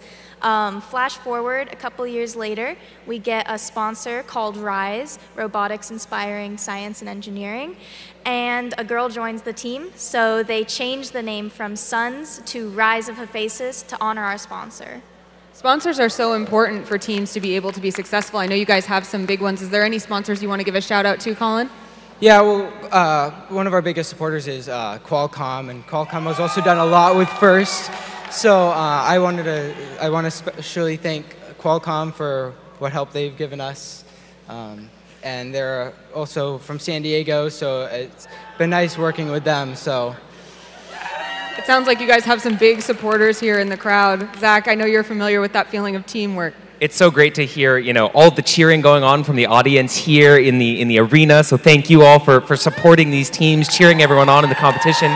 Thank you to those watching at home. Thanks to all the sponsors. You guys are doing a wonderful job. The volunteers, everyone. And I know that one of the most important things is going to be trying to figure out, you know, who won that last match. We need to know. It's burning on the inside. So we're going to throw it back to David. Let us know who won. All right, here we are. Who won the last match? Remember, in these matches, we had the Red Alliance win the first two. We had the Blue Alliance win the next one. Let's put the score up on the big screen. And there you have it. The Red Alliance wins it at the Festival of Champions 2017. Sarah, great job.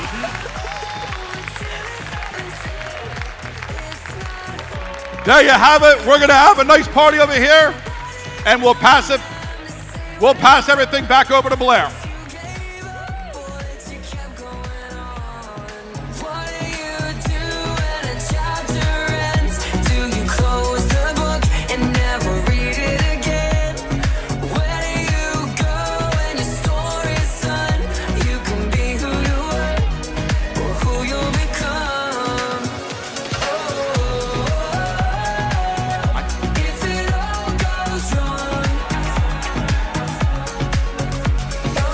So here we are at the Festival of Champions on the First Tech Challenge field.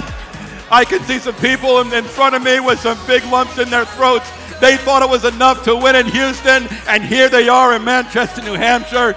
Remember, the first World Championship happened only about 5 or 10 miles just south of this arena, and here we are a quarter century later with more than 55,000 first teams globally, and we have the First Tech Challenge champion from the Festival of Champions.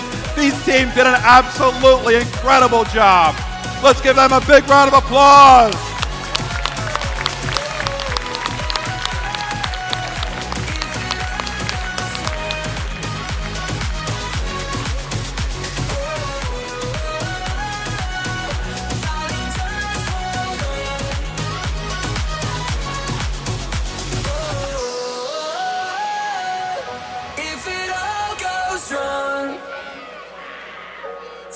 Just hold on. So here we have these players in front of me again. They're taking photos. These teams are going to have beautiful banners to bring back with them to their schools. All right, we're ready to go back over to the other playing field. Let's welcome back FRC. Back to you, Blair. All right, congratulations to the Red Alliance over there on the First Tech Challenge field. Blue Alliance, well played as well. Back here, we're getting ready on the FRC field. We're not quite ready. There's been a lineup change though, Ruth. There has. 862 is subbing in on the St. Louis Alliance. You gotta remember, in the World Championships, you have 4 teams on your alliance, not 3. So everyone has got a bench. They can swap in. They're down 2 matches. They're trying to try something, maybe a different strategy. Shake it up a little bit. But before we get to the match, we're still preparing this field. We wanted to honor and recognize our Chairman's Award-winning teams.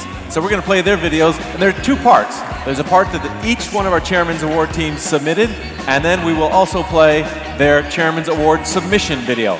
Let's roll the tape.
robot. You can help a team build a robot. Help 10 teams build a robot. Help teams in every continent. Well, maybe not Antarctica.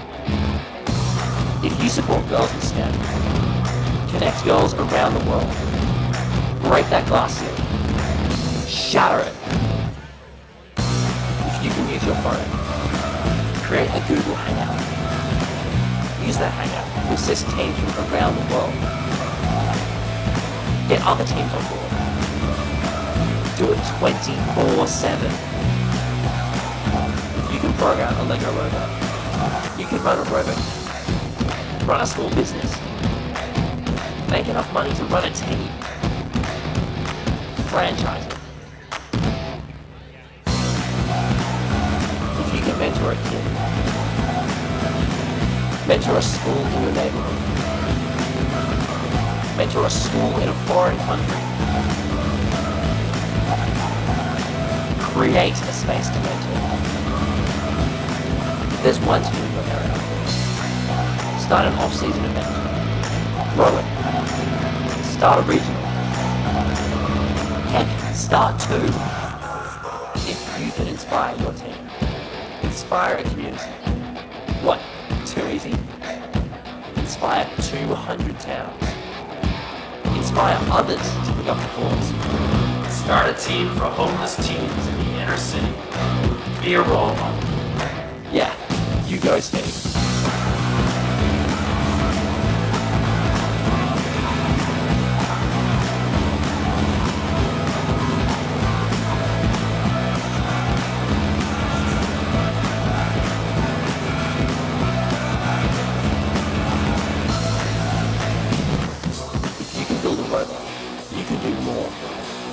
Innovate. You can improve. We can inspire the world.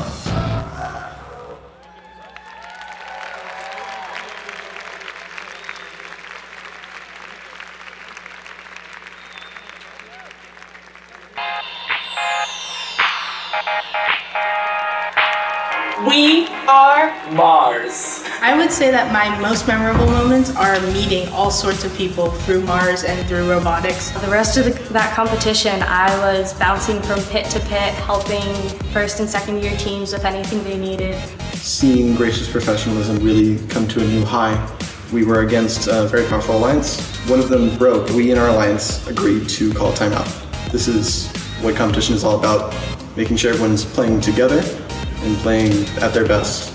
I really realized I was as loved as I am on this team, and I felt like I really was a part of something.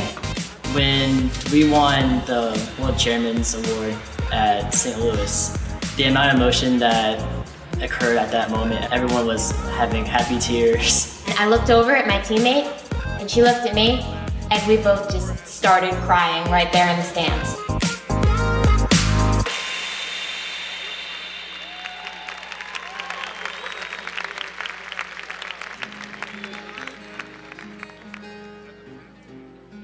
What you see before you are the mountains of West Virginia. Beautiful and truly astounding when seen from here.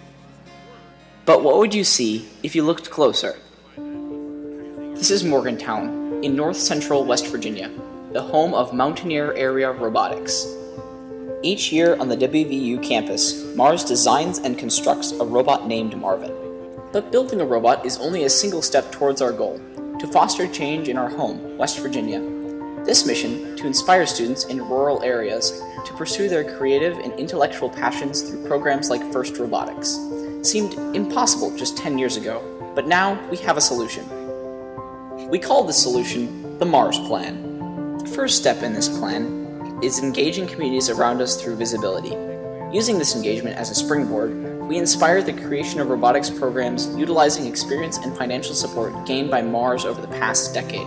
We then focus on team sustainability by working closely with coaches and students, mentoring and supporting area teams. In addition to our assistance prior to competition, we ensure events are well run by volunteering as referees, event coordinators, and judges. This support keeps teams coming back, and in the past 10 years, we have more than quadrupled the number of FLL teams within West Virginia. This inherent sustainability and coordination inspires students to continue to participate in higher level robotics programs. To support this transfer of students, we are now expanding West Virginia's FTC, VEX Robotics, and FRC programs through efforts such as running the FTC State Championship and our FRC off-season event, West Virginia Robotics Extreme, the world's only 26-hour robotics endurance event. MARS expects to see tremendous growth within these programs in the coming years, mirroring our efforts with FLL, which we continue to expand. MARS is now working with the West Virginia School for the Deaf and Blind, West Virginia institutional programs, and within county school curriculum to grow the reach of the statewide robotics program to as many students as possible. Outside of our state, MARS also runs programs such as the Mars Tucker Team Help Desk, a program that allows other FRC teams to receive assistance in mechanical, electrical, and software areas, inside and outside of competitive spaces. MARS is now expanding this program to a national level, training other teams to run their own help desks across the country. For 10 years, MARS has strived to become a driving force for STEM education in West Virginia. The MARS plan is working. The state of West Virginia is changing, and we will never let it stop. We are part of a revolution. We are MARS.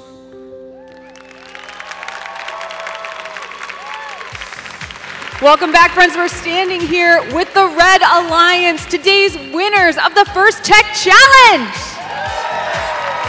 Let's take a moment. I'd love each of you to say who you are and whose team trophy you're holding today. Your name and your team. My name is Ilea, and I'm with Team 724 Redneck Robotics. My name's Ethan Cooper, and I'm with Team 4216 Rise with Facetus. And I'm Matthew Blacksher, and I'm with Team 8651 Wait For It. And I have to know, guys, how does it feel to be inducted into this first class of champions here? It definitely feels special to be the first team to be in the class of champions. We also have worked hard really well as an alliance and also as a team to get here. So seeing all of our hard work pay off is just ecstatic and amazing. Absolutely. Zach? It's got to be really incredible to see all of the competitors here, you know, knowing to see your robot do something incredible that you planned so long for. So was there anything here that you saw today that surprised you, that you didn't expect, or anything that kind of came out of the blue? I will say there were a few issues, as there are always, but for the most part, I was more surprised with the enthusiasm that was brought here, because there's always enthusiasm, but everyone was just fired up. Everyone had a great time. They just made the most incredible atmosphere as we competed today. Absolutely. Well, we have to throw back to Blair, but I would love your help as a class of champions. Will you say it back to Blair at the desk? All right, back to Blair. Thank you. Great job. Congratulations. We've tasted success here in Manchester at the Festival of Champions, and we're looking for some more success right here. Right now, let's do a quick recap. Red Alliance, the Houston Alliance, up 2-0. Blue Alliance has swapped in their fourth bot. They're ready to go. The field is set. I'm going to send it down to Henry, our guest MC, to start the match. Take it away, Henry. Is everyone ready for our third match? All right, pilots ready for flight.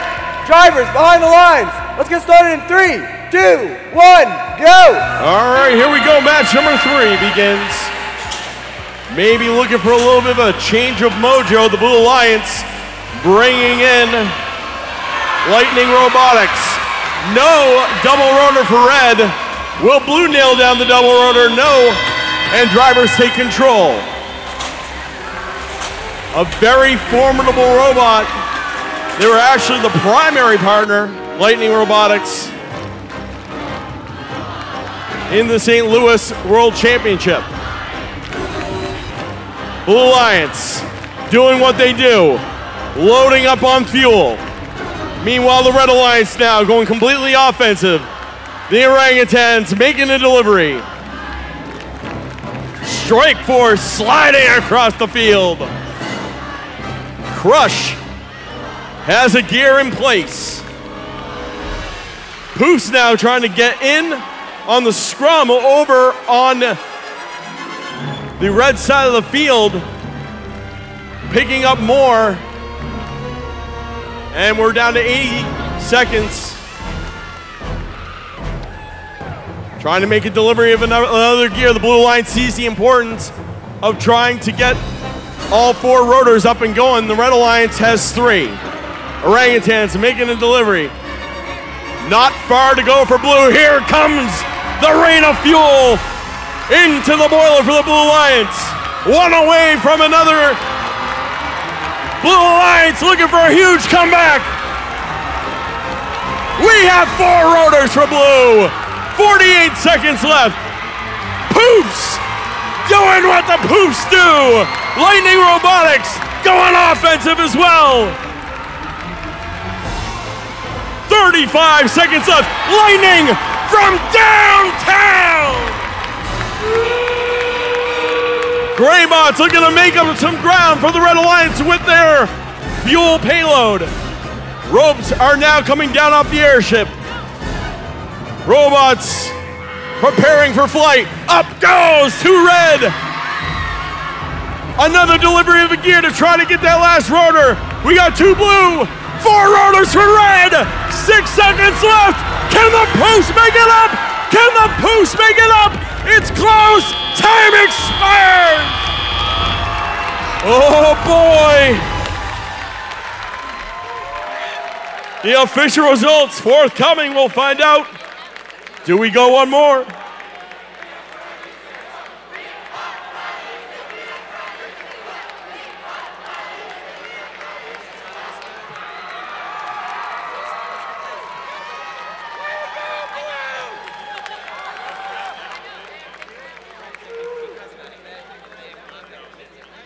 And the official results of the last round by a score of 485 to 459.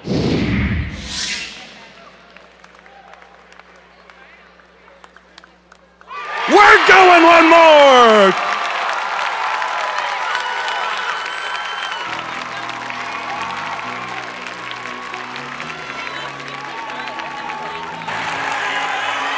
All right, the Blue Alliance showed up. Absolutely. 862 swapping in may have been the shot in the arm the Blue Alliance needed. They really had everything dialed in there. So we've got a lot of experience on that team. Cheesy Poofs, 3-time world champs. They obviously, well, maybe they didn't see the strategy that was going to be played against them, and they responded. What'd you see? Absolutely. You know, there were a lot of really good defense on the blue side, really clogging up those lanes coming through the match. You also saw some late game climb defense, a really good team up between 2767 and 862, which tied up 10-11 for a good few seconds. 10-11 still managed to get the climb, but it was enough to stop getting in some of those extra points. I think generally, like the Blue Alliance, St. Louis just threw off the rhythm of the Houston Alliance. 10-11 dropped a gear at midfield in the middle of the game. The strike force 2767, they were playing some really strong defense at the end on Crush. So what happens next? Well, I think we are going to a 4th match. It's going to be interesting to see if 973, it looked like they weren't shooting that match. It's going to be interesting to see if they can get that back up and working. I think we're going to stay with the same configuration. What do you think? Change the strategy? I think it worked. I think it worked. I think we're going to see this carry through to the next match. So one of the things that we haven't really touched on are the number of matches these robots have played during the season. Yeah, their district teams will play in at least 2 district events, then they'll play in a district championship, and then they'll advance from there to the World Championship, where they play through their division to then compete on Einstein. That's a lot of matches. I think that Strike Force may have the most regular season matches played out of the teams here. 86. 86 matches 86. of, that's a lot of abuse on those robots. That's a lot of abuse on those robots. And you know, 254 has actually played the smallest number of regular season matches. So that's 54 matches that they've played. And that's a big disparity. And with a record of 48-6, that is remarkable. Oh, absolutely. There really is a lot of wear and tear that you see on these robots, and that's something that you have to balance. You know, you can only be so aggressive at this point in the season because, well, like what we saw with 1676, they hit that wall a little bit hard. There's a lot of sensitive electronics on these robots. All right, we need to reset the field here, let these teams lower the robots. Let's send it back to Zachary and Anna with an interview. That we're seeing out from these robots, you know, they're doing some incredible things on the field, and we can't go without saying that the students are doing some pretty incredible things too. The teams out here are doing wonderful things, and I'm so lucky to be joined by Jay from team 3132, Thunder Down Under. Hi, Zach. Thank you so much for joining us up here. Now, I got to learn a little bit about your team, and when I say a little bit, I mean a lot, because there is so much that y'all have accomplished in your region in Australia. Can you tell me a little bit about what you're doing for FIRST in Australia? really didn't start out as much. A family came over from America, actually my family, and there weren't any teams, FRC teams in Australia. There were about 20 FLL teams, and that's all that there was for First. And we really wanted to bring the inspiration that First gives to kids, not only kids, but teachers and mentors, and we wanted to bring that to the people of Australia. I think you guys have mentors and team members and lots of people who are involved with your team from all over the world, right? Tell us a little bit about how you accomplished that from Australia. So we started the program that's called the Global Students Network, and that basically gives students who don't have any local FRC teams in their area, and they can join our team virtually, and we Skype them, we share our Google Drives with them, and we work with them from all over the world. We actually have a girl in Wisconsin, Rachel Hunter. She was on the Patronum bots and the FTC team. We have Katie Johnson, who is on Schrodinger's hat, and many more. What an incredible way to connect, your community in Australia with the community that exists around the world. So I know that there's got to be somebody watching at home who's interested. If they can join your team, how do they find you? How do they find out how to participate? They can go on our website. There are contact details there. They can go onto our social media, and they can email us on our email. I don't exactly know what that is, but you can come over to our team here, and if someone you know wants to get involved with that, we can talk to them, and you can put us in contact with them. I know your team also has some very impressive distinctions and awards. Can you tell us a little bit about kind of the honor roll of your team, if you will? This year at the Houston Championships, we won the Chairman's Award, so that means we're Hall of Fame, and we get to compete at the World Championships every year now. And it's a really great honor to have that. Well, thank you so much, Jay, for sharing all of the wonderful stories. Congratulations to your team. Keep doing what you're doing. And I know that everybody at home, please check this out. Join if you can, volunteer where you can. But we got to get back to the action. I know that Blair is really excited to share some information with you. So Blair, what do you got for the audience? All right, Zach, we are back on the FRC field here. Those matches go by so quickly and they're so dynamic. We're going to do a little highlight reel now of that last match, and we can talk it through. Let's play some instant replay. All right, so we're looking at the autonomous here. You can see on the red side, 10-11 really misses that a little bit, and they nudged 973 during that. Good hits. There's a big hit in the middle of the field there. You can see that 973 is definitely empty. You can see Strike Force really dialing it in there with their shots.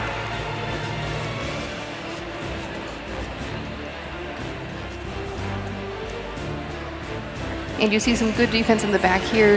10-11 running a pick on that peg.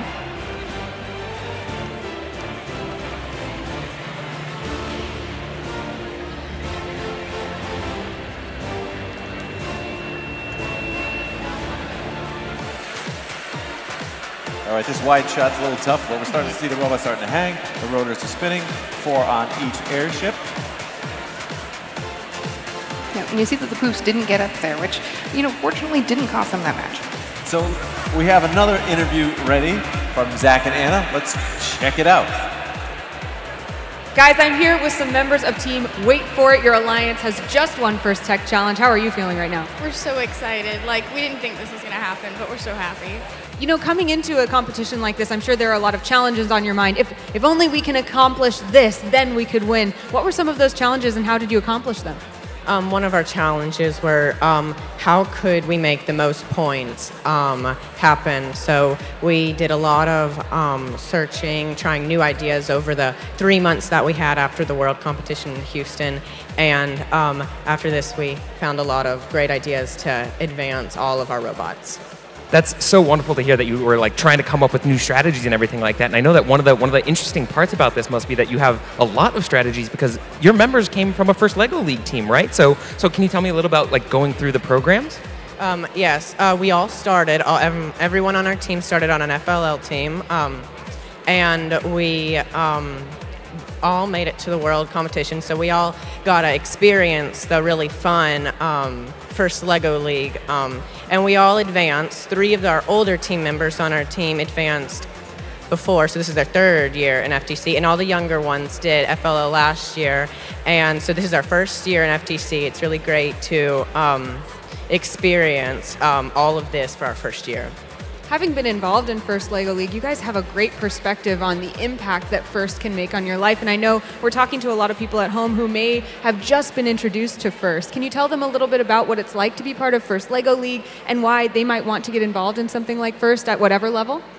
First, it really helps because you just see through new eyes. Basically, like looking at Legos or looking at metal, you can think, this is what I can do, this could happen, and it just opens a new perspective, and helping people and gracious professionalism, I just think it really helps with everything. These guys also, I have been admiring your capes, so I have to ask, I know you guys are a close-knit team, there's a lot of friendships, I hear you enjoy spontaneous dance parties. Can you tell me a little bit, first, why the capes, and also tell me about your team and your friendships? Yes, we like the capes because we like a little bit of bling. We have all black, we have a shirt, so we wanted to get some silver capes to sort of let our team stand out of the crowd with our silver capes. And everyone on our team is very close friends. We all live in the same city. We get together. We see each other probably at least 3 times a week. So we're all homeschooled, so we can meet almost any time of the day for our robotics, so that really helps. That's awesome. It's so great to see, friends, learning, challenging each other, competing here at First competitions. So congratulations to y'all for, winning. You are part of the first class of champions here in New Hampshire. And you know what? I think we still got to find out. There's more challenges to come. So Blair, hey, what's going on over at the desk? We are still setting the field up. The fuel is being loaded in the robots. But we want to take you back about 3 months and 1 week to Houston. Let's just check out the highlights from the Houston Championship.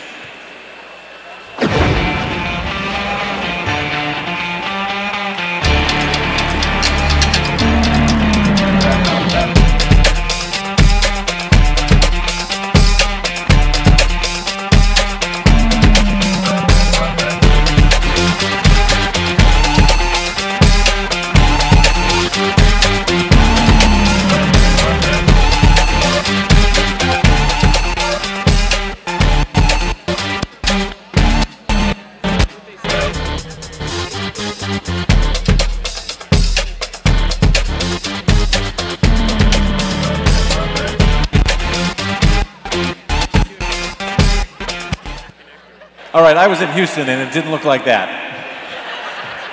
It was a lot smoother. We're not quite ready on the field here. We're still setting these robots up. But we started talking about the wear and tear on these robots. And just yesterday in practice, we had 2 machines go down, both on the Red Alliance. 4188. What happened to them? Looks like they had stripped a gearbox. They did manage to get that fixed last night. But when you strip a gearbox, it's a really big repair that you got to make. And Captain 973 had some camera issues. They did, and it looked like they were able to get that fixed and back out on the practice field for the end of the night. But it seems like everything is more or less working okay today. So there's sensitive electronics on these machines. Absolutely. They're taking a hit out there, as we saw some of those collisions at midfield. So, but the drivetrains, we're seeing small robots able to push big robots. What's happening there, Rose? Yeah, so you'll see 10 and 11 cornering 254 while they're trying to shoot and actually just manhandling them around the field. There are different ways that you can design and build those drivetrains, and depending on the gearing that you do, you can really get a lot of downforce and a lot of pushing force with those drivetrains. So that's 1011, 2767. What do they have? Well, they have something that's called a holonomic drivetrain, more colloquially known as swerve drive. They basically have 4 paws in each corners of their robot, which rotate in place, and they have another motor that drives around. They're really graceful around the field. They can spin as they're driving, which makes it really hard to defend them. So, and the designs of these robots, you're seeing intake. Let's talk about intake. Cheesy Poofs, how does their intake differ from, say, the Greybots? Well, Cheesy Poofs have a much wider, they have a full roller intake across the front of their robot. They actually expand after autonomous, so they have a much wider area, a much wider sweet spot to be able to pick up all those balls as they're coming across the field. 973 has a much narrower path to be able to pick up those balls. Same thing with 2767. So it's a little bit, they don't have quite the throughput that 254 does just for gobbling those balls up. And let's talk about gear pickup. So 2767, Strikeforce has a really clever gear pickup. Yeah, it's actually really elegant. They just have to drive forward over the gear. The mechanism sucks it up into their robot, and it gets processed through and comes out on the back. You really want to watch out for that in this next match. Comes out to the back where they deploy the gear onto the peg. And how about the small but mighty Bay Machine, $54.99, the 58-pound wonder. Bay orangutans, man. So they have a pretty common gear mechanism. They just have like a little scooper with the rollers that pull the gear in, and it just gets a good lock on it so that they can just drop it off the peg and zip around the field. You know, 1011 took a little bit of an interesting approach. They have a pneumatic collector. So it's a two-step process. So they'll actually pick up the gear off the ground. They'll clamp it with their pneumatics. So there's a little bit of give in there. They'll pick it up and then drop it off. It looks like our field is just about set here. Oh, see the thumbs down. Alex, our FTA, is smiling. No, that's a good sign. And now he's dancing. Now he's dancing. So we do need to give a shout out. One of the teams that made it all the way here to Manchester and haven't played yet today. So 41-88. 41-88. You know, they were on the finalist alliance in Houston, really put up a good show there.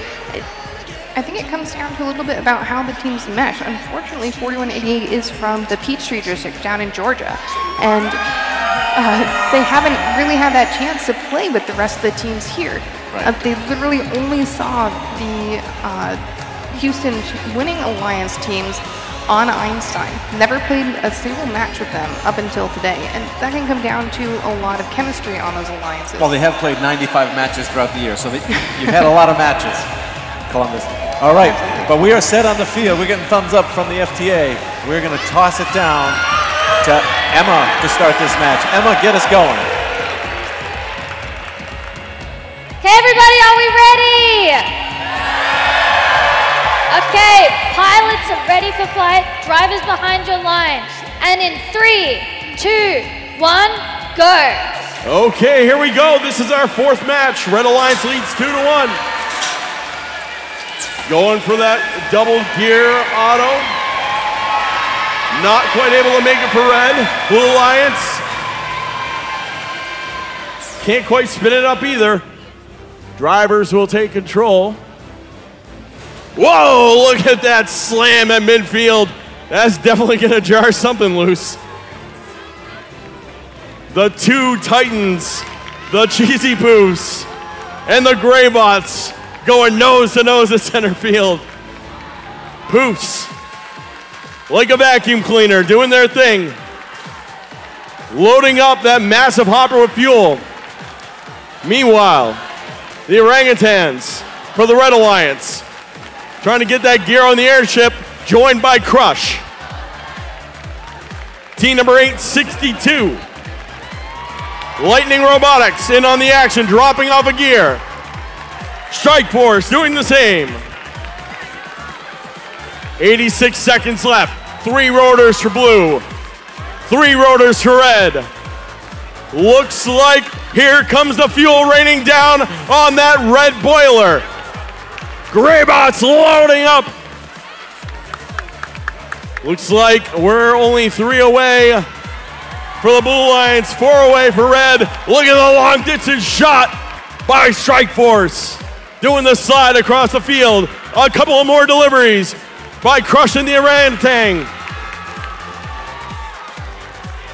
Blue Alliance on the threshold with 49 seconds of getting that 4th rotor up and going. And there it is, 100-point bonus. Red Alliance only a couple away, and here comes the delivery. The Poofs unload! California style right there, 33 seconds left. Another gear in place for the Red Alliance. Another unloading of fuel into the top. We have 4 rotors for red. The Greybots trying to get the Red Alliance back in the fuel game. Here comes Strikeforce. Here come the Poofs. 3 robots trying to go up for red. 9 seconds left. Blue gonna make it. Will they all go? Yes!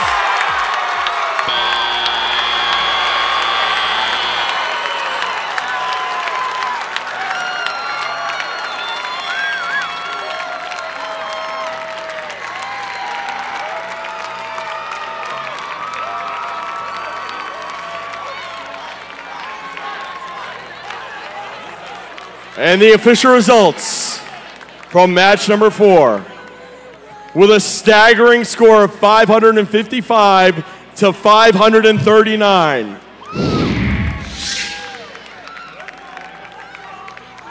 Ladies and gentlemen, we've got a rubber match coming up. The Blue Alliance.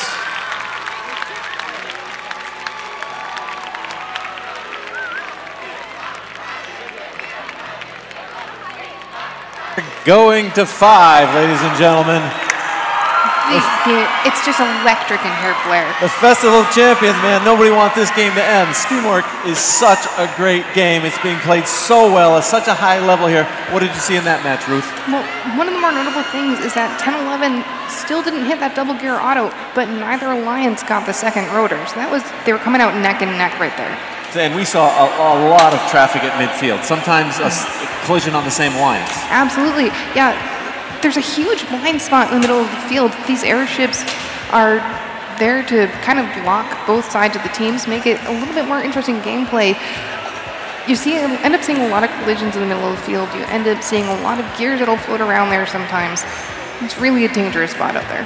And with the Red Alliance being a gear alliance, essentially, you're seeing 54.99 scoot down to the corner as fast as it can. I mean, that thing is a water bug. It moves so quickly.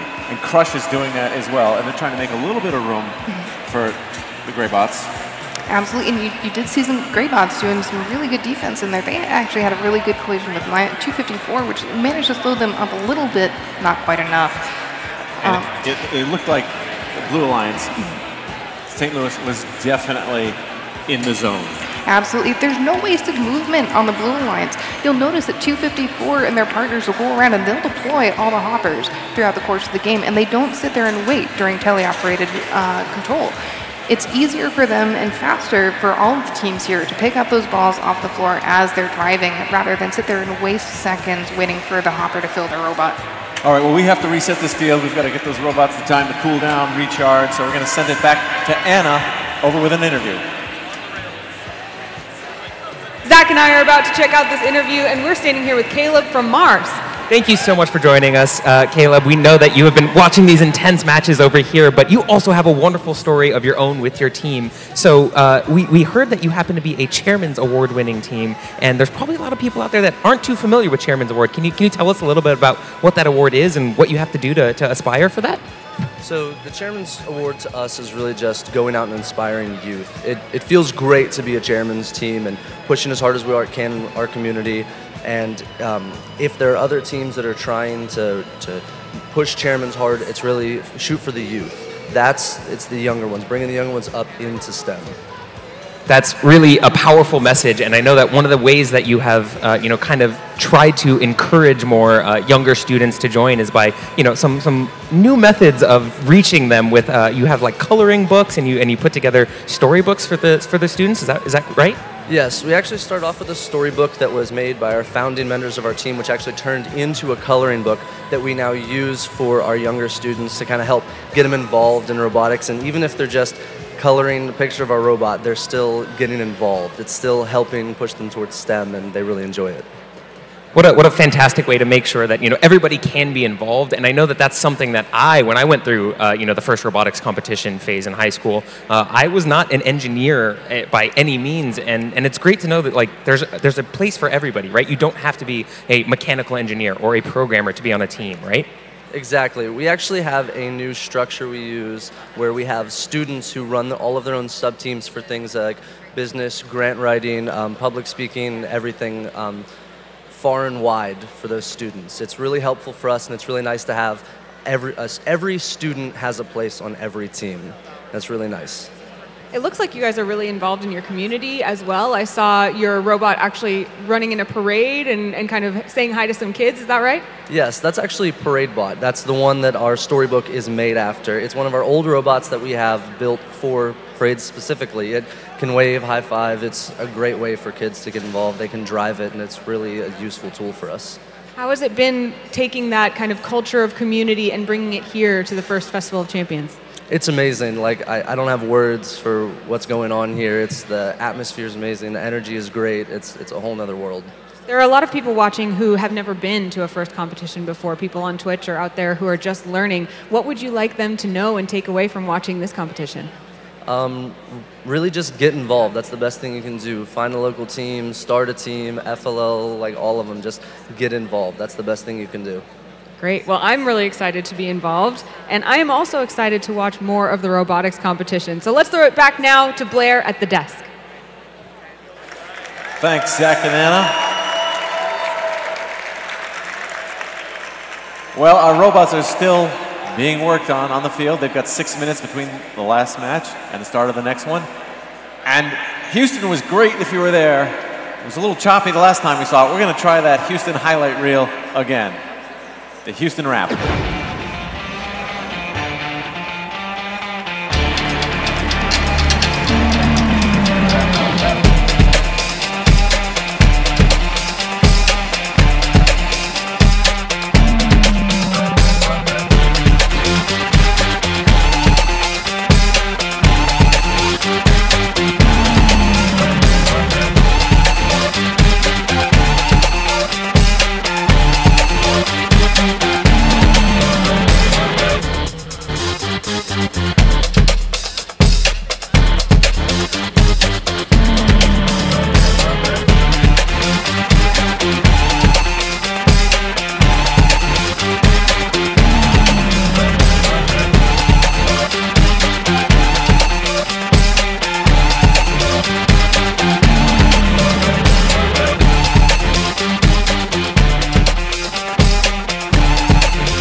All right, Houston was a blast. We'll be back there next year.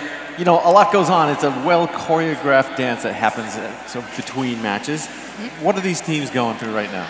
Well, right now, these teams are letting their motors cool down. They're changing out their batteries. They're reassessing the strategy, and they're making sure that all of their components are still working. And there's probably no one here that knows that better, who hears from the teams who want more time to get those robots ready than Frank Merrick. Frank's going to be interviewed right now. Let's send it over to Zach with Frank. Thank you so much, Blair. I am joined by Frank, the director for First Robotics Competition. And I got to say, you know, when I was competing, the game was a lot different. I need to know what's going on. What are these robots doing? Can you tell us a little bit about, you know, what are they doing when they're resetting? I sure can. So what they're doing right now is they want to make sure that their robots are in the absolute best shape to be ready for this next match. They're changing out batteries, they may be charging some pneumatics, and of course the field crew as well is gathering up all that fuel that spilled all over the field. They're replacing some tape. We just want to make sure both the robots and the field are in the best possible shape to play this 5th match, and it's really getting exciting. I just can't, it's great that we've gone 5. I'm so excited about that. A lot of what the people at home might not see is behind the curtain. There's all of these stations where all of the tools and all of the pieces are for these robots, and they might not see the running around and fixing on the field. Can you tell us a little bit about the skills and the repairs that are being done? So what you're seeing is each of the teams have their own pit crews, and the pit crews come out just like in a NASCAR race. They've got to be ready with their tools, they got to be ready with replacement parts, and as you said, behind the curtain here, we got some pits, just like you would see it in NASCAR. A lot of activity there, especially yesterday, getting these robots absolutely ready. But just, you need to know, you need to be able to fix things really quickly, and you need to be able to know what you're doing, and these teams certainly do. What are some of the most common repairs that people would be making right now? So they're doing things like charging up their batteries. They may be replacing like zip ties, that kind of thing, just making sure everything is tight and all the connections are tight and that they're ready to go. Awesome. Well, I think I'm hearing that it's time for more robotics competition, and I'm so excited. Thank you so much for everything you're doing to make this possible, Frank. Thank you. Now it's time to head back to that desk, Blair. All right, thanks, Anna and Zach. Thank you, Frank, for behind-the-scenes tour there. Field is not quite set, but we've shown the highlights from Houston. St. Louis was a real hoot, too. That was a blast. Let's roll the St. Louis highlight reel.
All right, St. Louis, it was a hoot, wasn't it?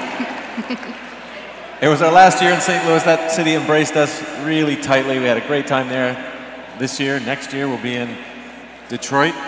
And you can feel the love from Michigan in the room. Absolutely, Blair. You know, it's going to be a real party. And we'll be in Detroit and Houston next year. But before we finish this year out in our final official Steamworks match, we have another interview with Zach and Anna. Let's toss it over to them. Thanks so much, Blair. I'm here with Neeraj from Team Data Force. Have you been having a good time today? Oh yeah, it's been quite a time. It looks like you already have some friends here taking pictures, cheering you on. Do you want to say anyone to your friends, either here or watching live?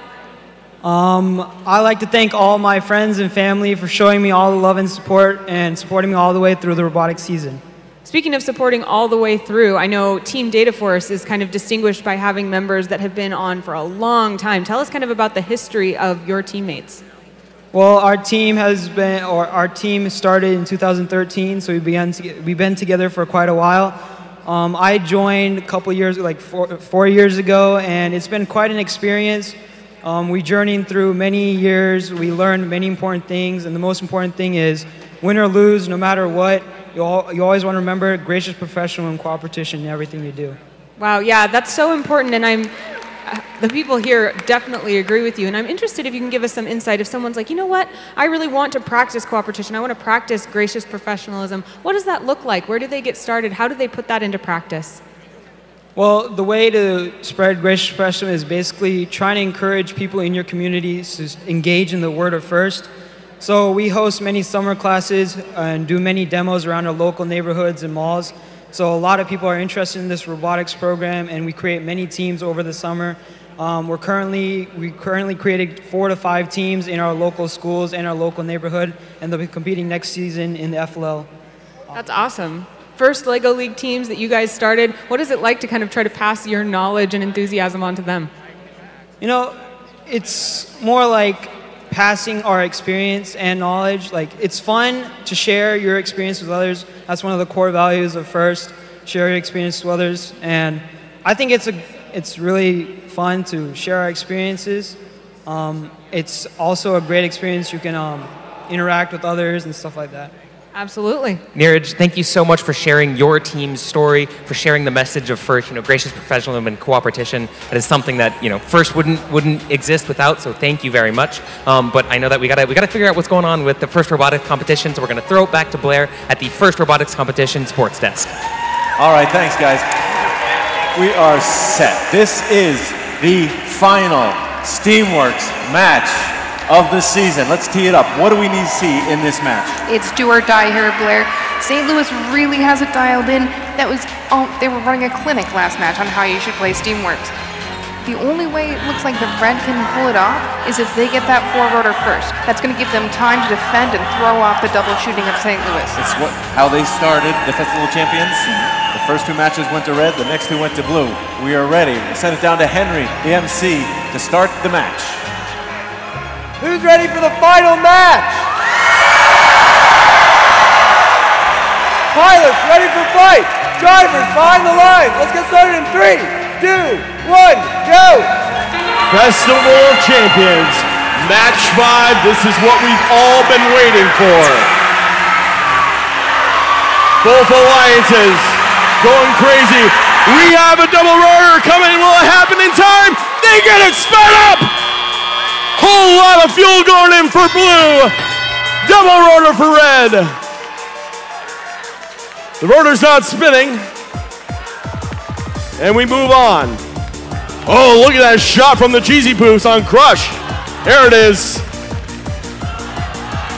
Crush lost their gear. Nice delivery by the orangutans. Lightning Robotics making a delivery. Right behind them, Strike Force.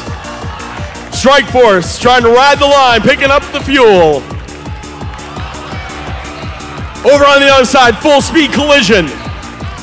As the orangutans drive it in, looks like 10-11, a sitting duck, probably waiting for a Robo Rio reset. There's a delivery by the Cheesy Poofs. And a response immediately by the Gray Bots, trying to keep it close. Red Alliance and Blue Alliance. Playing like their season depends on it, because it does. Orangutans lose one. They're going to make another attempt. Long distance shots by Strike Force. And here comes Crush back to life in just the nick of time. Under a minute left. Poofs getting lined up. Here comes the fuel going high. A little bit of a miscue. Bot right behind him is Strike Force. Greybot lined up, unloading for red. More gears heading on. Looks like maybe some peg defense being played. No. Strike Force is in trouble. There it is. Crush is a duck by the airship. 20 seconds left. The ropes are down. More fuel for Blue. 3 Blue robots ready for flight. 5, 4, 3, 2, 1.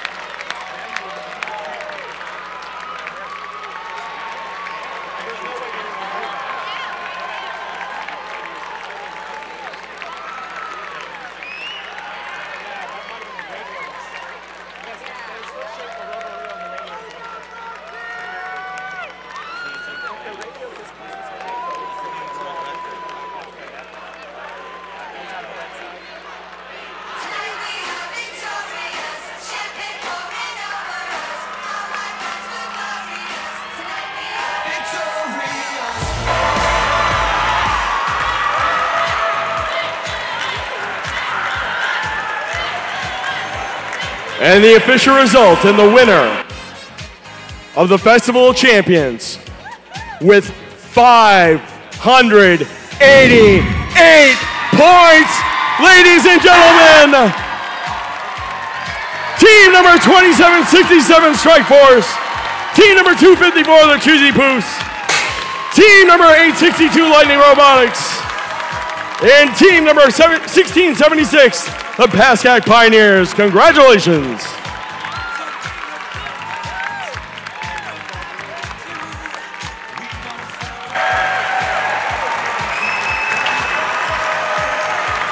As Woody likes to say, that was a big time.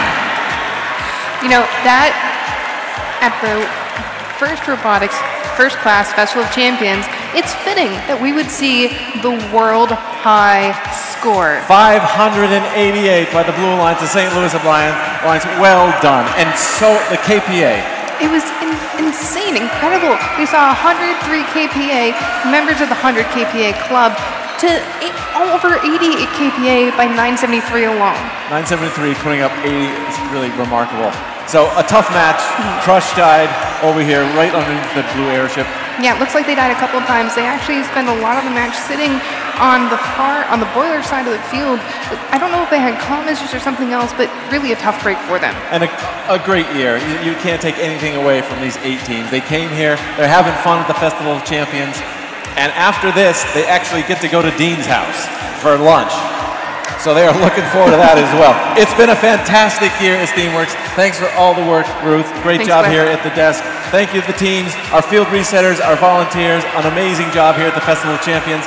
To wrap it up, I'm going to send it over to Zach and Ann for a good night. Guys, this has been such a fantastic day, Zach. It's been really incredible to see all of these teams competing, whether it's the first tech challenge or the first robotics competition. There have been so many wonderful matches, and just congratulations to all of the competitors here. It's been an honor to be at the first Festival of Champions. In watching this live has been mind-blowing. I felt myself just watching like this so many times. So if you want to know how to get involved, be sure to check out firstinspires.org. Yes, I mean, there are so many different ways that you can get involved, whether you're a student and you want to figure out where their teams are in your region, if you are a mentor and you want to figure out how can you provide your time, your resources, or if you just want to volunteer at an event, go check out the website, or you can follow their Twitch channel, twitch.tv/firstinspires for all of the upcoming information that you'll need. And also, they're on Twitter. You know that you're on Twitter all the time, at First Tweets. Check them out. Make sure that you stay up to date, because if you don't want to miss the next match like this, you're going to have to stay up to date. I want to say thank you so much to all of the students who made this possible for us to watch and be inspired by and participate in, and for everyone at First who brought us out here and then also provides these opportunities for these students. I'm so inspired, and I just can't wait for the next things. Thank you, Zach, for being an awesome co-host. Thank you so much, Anna. I am so glad that you got to share in this first Festival of Champions. Thank you so much to everybody, all of the sponsors, everybody who volunteered their time, all of the judges, the hosts, the commentators, everybody, and most importantly, the students. You guys did an amazing job. Thank you so much for being here. Thank you all for cheering. And for now, good night.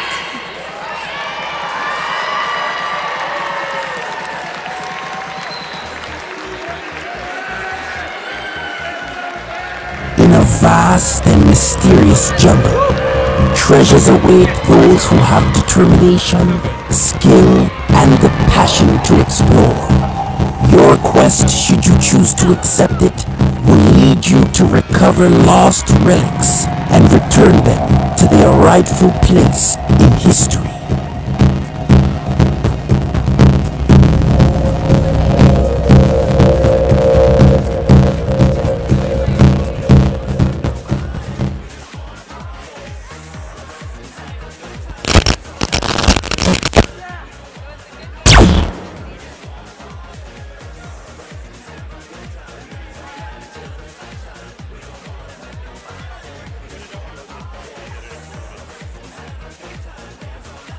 Gotta keep that fuel pristine for the Festival of Champions. Look how they transport that individual.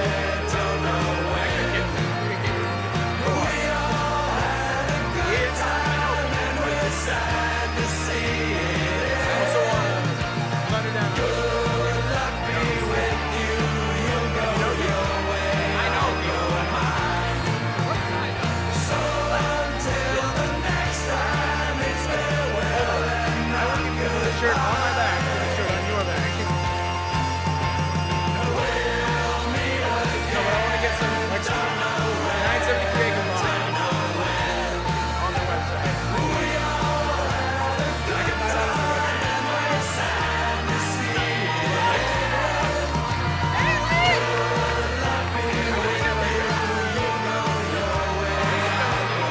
Throw me a fuel. Go, go, go, go, go.